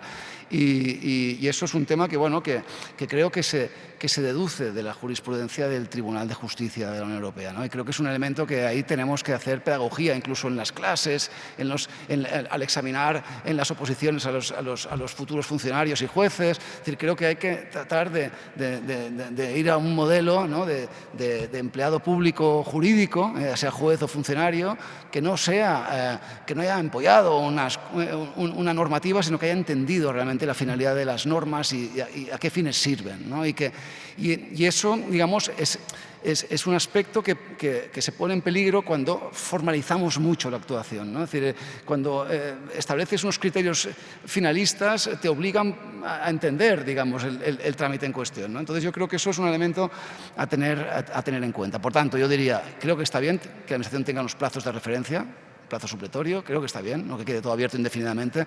Este enfoque europeo de las dilaciones indebidas me parece excesivo, pero digamos, a nivel europeo son muy extensos la tramitación de los procedimientos. En defensa de la competencia, los asuntos en cárceles son complejísimos y pueden durar años las investigaciones, y ahí no hay plazos de caducidad que valga, y incluso aunque haya anulación judicial por vicios formales, la Administración puede retomar y volver a dictar la misma resolución. Es decir, que yo creo que lo importante es ir a la sustancia, ¿no? Y entender el procedimiento en una clave sustantiva, y no en una clave puramente formal, ¿no? Y en ese sentido, pues el silencio, pues un poco lo mismo, ¿no? Todo el debate que tenemos sobre el silencio administrativo yo creo que es interesante, pero que revela una patología, ¿no? Como ha dicho Vicente Aguado, ¿no? Es decir, revela una anomalía, ¿eh? En derecho europeo no hay silencio. Yo pongo algunos ejemplos en la ponencia escrita de alguna norma, del Estatuto de los Funcionarios. Hay alguna norma que puntualmente establece algún supuesto de silencio, pero es rarísimo porque lo que se presupone es que la Administración, cuando recibe una petición, la va a estudiar diligentemente y tiene los medios adecuados para dar una respuesta motivada lo antes posible, ¿no? Y yo creo que este es el mensaje que como profesores tenemos que intentar también hacer llegar a los estudiantes y a los que serán los futuros funcionarios y los futuros jueces, ¿no?, que aplicarán esto, ¿no? Y en línea también con esto, en relación con el tema de los principios generales, que también ha suscitado varias observaciones, yo bueno, soy de una tradición, digamos, más continental. A mí me gusta la codificación y yo el principio de legalidad me lo creo, ¿eh? Es decir, quizás soy muy cuadrado, pero yo me creo en la legitimidad democrática de la norma que aprueba el Parlamento, y por eso me embarqué en el proyecto de la codificación, porque yo me lo creo. Por tanto, yo, de entrada, lo que me gustaría sería que el legislador europeo, tras un procedimiento adecuado de preparación de la norma, y con el consenso técnico también de los profesores de toda Europa, pues fuera capaz de aprobar una norma que positivara las reglas procedimentales básicas, y que muchas de ellas provendrían del Tribunal de Justicia, porque creo que, como he tratado de explicar, es muy rica su jurisprudencia y hay muchos aspectos, y es bastante concreta ya, y es muy estable, que eso es lo bueno, es decir, que son principios que no van cambiando de una sentencia a otra, sino que se vienen repitiendo en muchos casos desde los años 60. Entonces, se trataría de, digamos, positivarlos, completarlos con aspectos que, como he apuntado en mi trabajo escrito, pues hay lagunas importantes, ¿no? y mejorarlos en algunos elementos, para evitar que suceda lo que creo que está sucediendo en España, y esto ya es un tema que, digamos, no me he metido yo porque no era lo que me habían preguntado, pero realmente lo he anunciado. Creo que está habiendo un riesgo de un cierto activismo judicial, amparándose en este principio de buena administración o en el deber de diligencia, ¿no? Y malinterpretando lo que, como digo, se deduce de la propia jurisprudencia del Tribunal de Justicia, que, como digo, el deber de diligencia básicamente lo exige a nivel procedimental, pero desde un punto de vista sustantivo, ¿no? Por ejemplo, en el caso Cadi, ¿no? Muy interesante, en el caso Cadi lo que dice el deber de diligencia le obliga a que usted, administración, antes de poner a un señor en la lista esta de terroristas y congelar todos sus bienes, pues no puede confiar en lo que le digan los americanos. No, es que son datos confidenciales. Oiga, usted tiene que coger y pedirle la información confidencial a los Estados Unidos para comprobar si realmente esa inclusión, que tiene un efecto durísimo en la persona, pues está fundamentada. Eso es el deber de diligencia. De, oiga, usted busque la información necesaria para resolver el caso de forma justa. Es decir, y de ahí veo en sentencias del Supremo en materia tributaria, pues que pues de ahí, pues del deber de diligencia, pues ya se establece, pues por ejemplo, pues no, usted tiene que revisar de oficio una cosa, oiga, iniciar otros procedimientos. Oiga, esto no es la idea de la diligencia. La diligencia es eso otro. Oiga, usted tramita un procedimiento. Usted va a enviar un fax, envía un fax en el caso este de New Europe Consulting que mencionaba el 99, ¿no? La Comisión Europea recibe una denuncia de una autoridad del Este que dice que esa empresa tiene indicios de irregularidades en la gestión. La Comisión Europea no comprueba nada y lo que hace es mandar un fax a todas las autoridades de Europa del Este que están recibiendo unos fondos europeos, es decir, oiga, no adjudiquen, no cuenten, excluyan automáticamente a esta empresa de las licitaciones. Coño, y esta empresa dice, yo no he hecho ninguna ilegalidad, interpone un recurso por indemnización de responsabilidad patrimonial y el Tribunal de Justicia, en esa sentencia, el Tribunal de Primera Instancia, dice, pues efectivamente, ahí hubo falta de audiencia, falta de diligencia, digamos, en la comisión a la hora de enviar ese fax. Oiga, usted tiene que comprobar esa información porque era falsa. Y le perjudicó mucho, evidentemente, a esa empresa.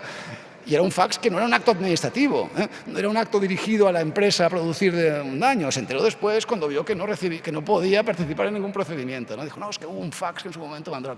Eso es el deber de diligencia, ¿no? Entonces yo creo que eso sí que creo que es revolucionario, digamos, realmente en España. Si las administraciones públicas se tomaran esto en serio y vieran que cuando tienen un asunto lo tienen que resolverlo de verdad, eso yo creo que es revolucionario. Pero de ahí empezar a derivar otras exigencias, ¿no? Un poco según las preferencias del juez correspondiente, yo creo que eso va más allá y creo que en muchos casos, quizá en algunos casos puede estar justificado, pero en muchos otros no lo estará. Bueno, disculpad que me he alargado mucho. Estupendo, gracias Oriol. Vamos ahora con Lucía. Bueno, me dice el profesor Medina que estamos fuera de tiempo. Yo no voy a responder ni mucho menos a todas las cuestiones que se han planteado aquí. Agradezco muchas de ellas porque me han planteado muchas dudas. Con relación al silencio, Jesús, profesor Jordano, pues lo que han dicho el profesor Aguado, que estoy de acuerdo con él 100%, el profesor Mir, bueno, es que es un mal menor, ¿no? Y bueno, que tampoco se trata en el derecho europeo, como ha dicho el profesor Mir, desconoce esto del silencio y no establece el silencio positivo ni mucho menos como regla general. Es una cosa más bien a lo que ha aludido el profesor Jordano española, no de europeización ni de derecho administrativo europeo. Con relación al profesor Coello, bueno, pues en parte lo que dice pues tiene mucha razón. A mí los principios me gustan, pero las reglas más. Y entonces, en la medida que los principios se utilicen siempre ponderando, optimizando y que den un derecho a los jueces de crear normas cuando no pueden ni tienen ese derecho, pues me parece muy peligroso, la verdad. Me preocupa más lo de invadir Polonia, profesor. El profesor Aguado, pues igual, pues me parece muy sugerente la comunicación del profesor, ¿cómo era? ¿Enríquez? ¿Era? ¿Luis? ¿El primer comunicante? ¿Vicente? Ignacio, sí, te conozco por el nombre. Pues me parece muy sugerente, porque quién más que yo, perdón, porque he estudiado como he estado obsesionada tantos años con esto, para decirlo de los principios penales al sancionador o no. A propósito también de lo que dice el profesor Jordano, pues parece que sí, ¿no? Pero igual no siempre o como siempre ha sido. Quizá también sea buena idea estudiarlo, al menos estudiarlo, desde otra perspectiva distinta. Me parece interesante. Y con relación al profesor Ponce, pues ¿qué iba a decir el profesor Ponce? Que aprendió muchísimo leyendo a él sobre buena administración, muchísimo. Y he llegado a la conclusión de que él y yo hemos estudiado con nombres diferentes lo mismo durante muchos años, las garantías procedimentales, las garantías de procedimiento, las garantías procedimentales que para mí son la buena administración, para mí. Y nada más, muchas gracias.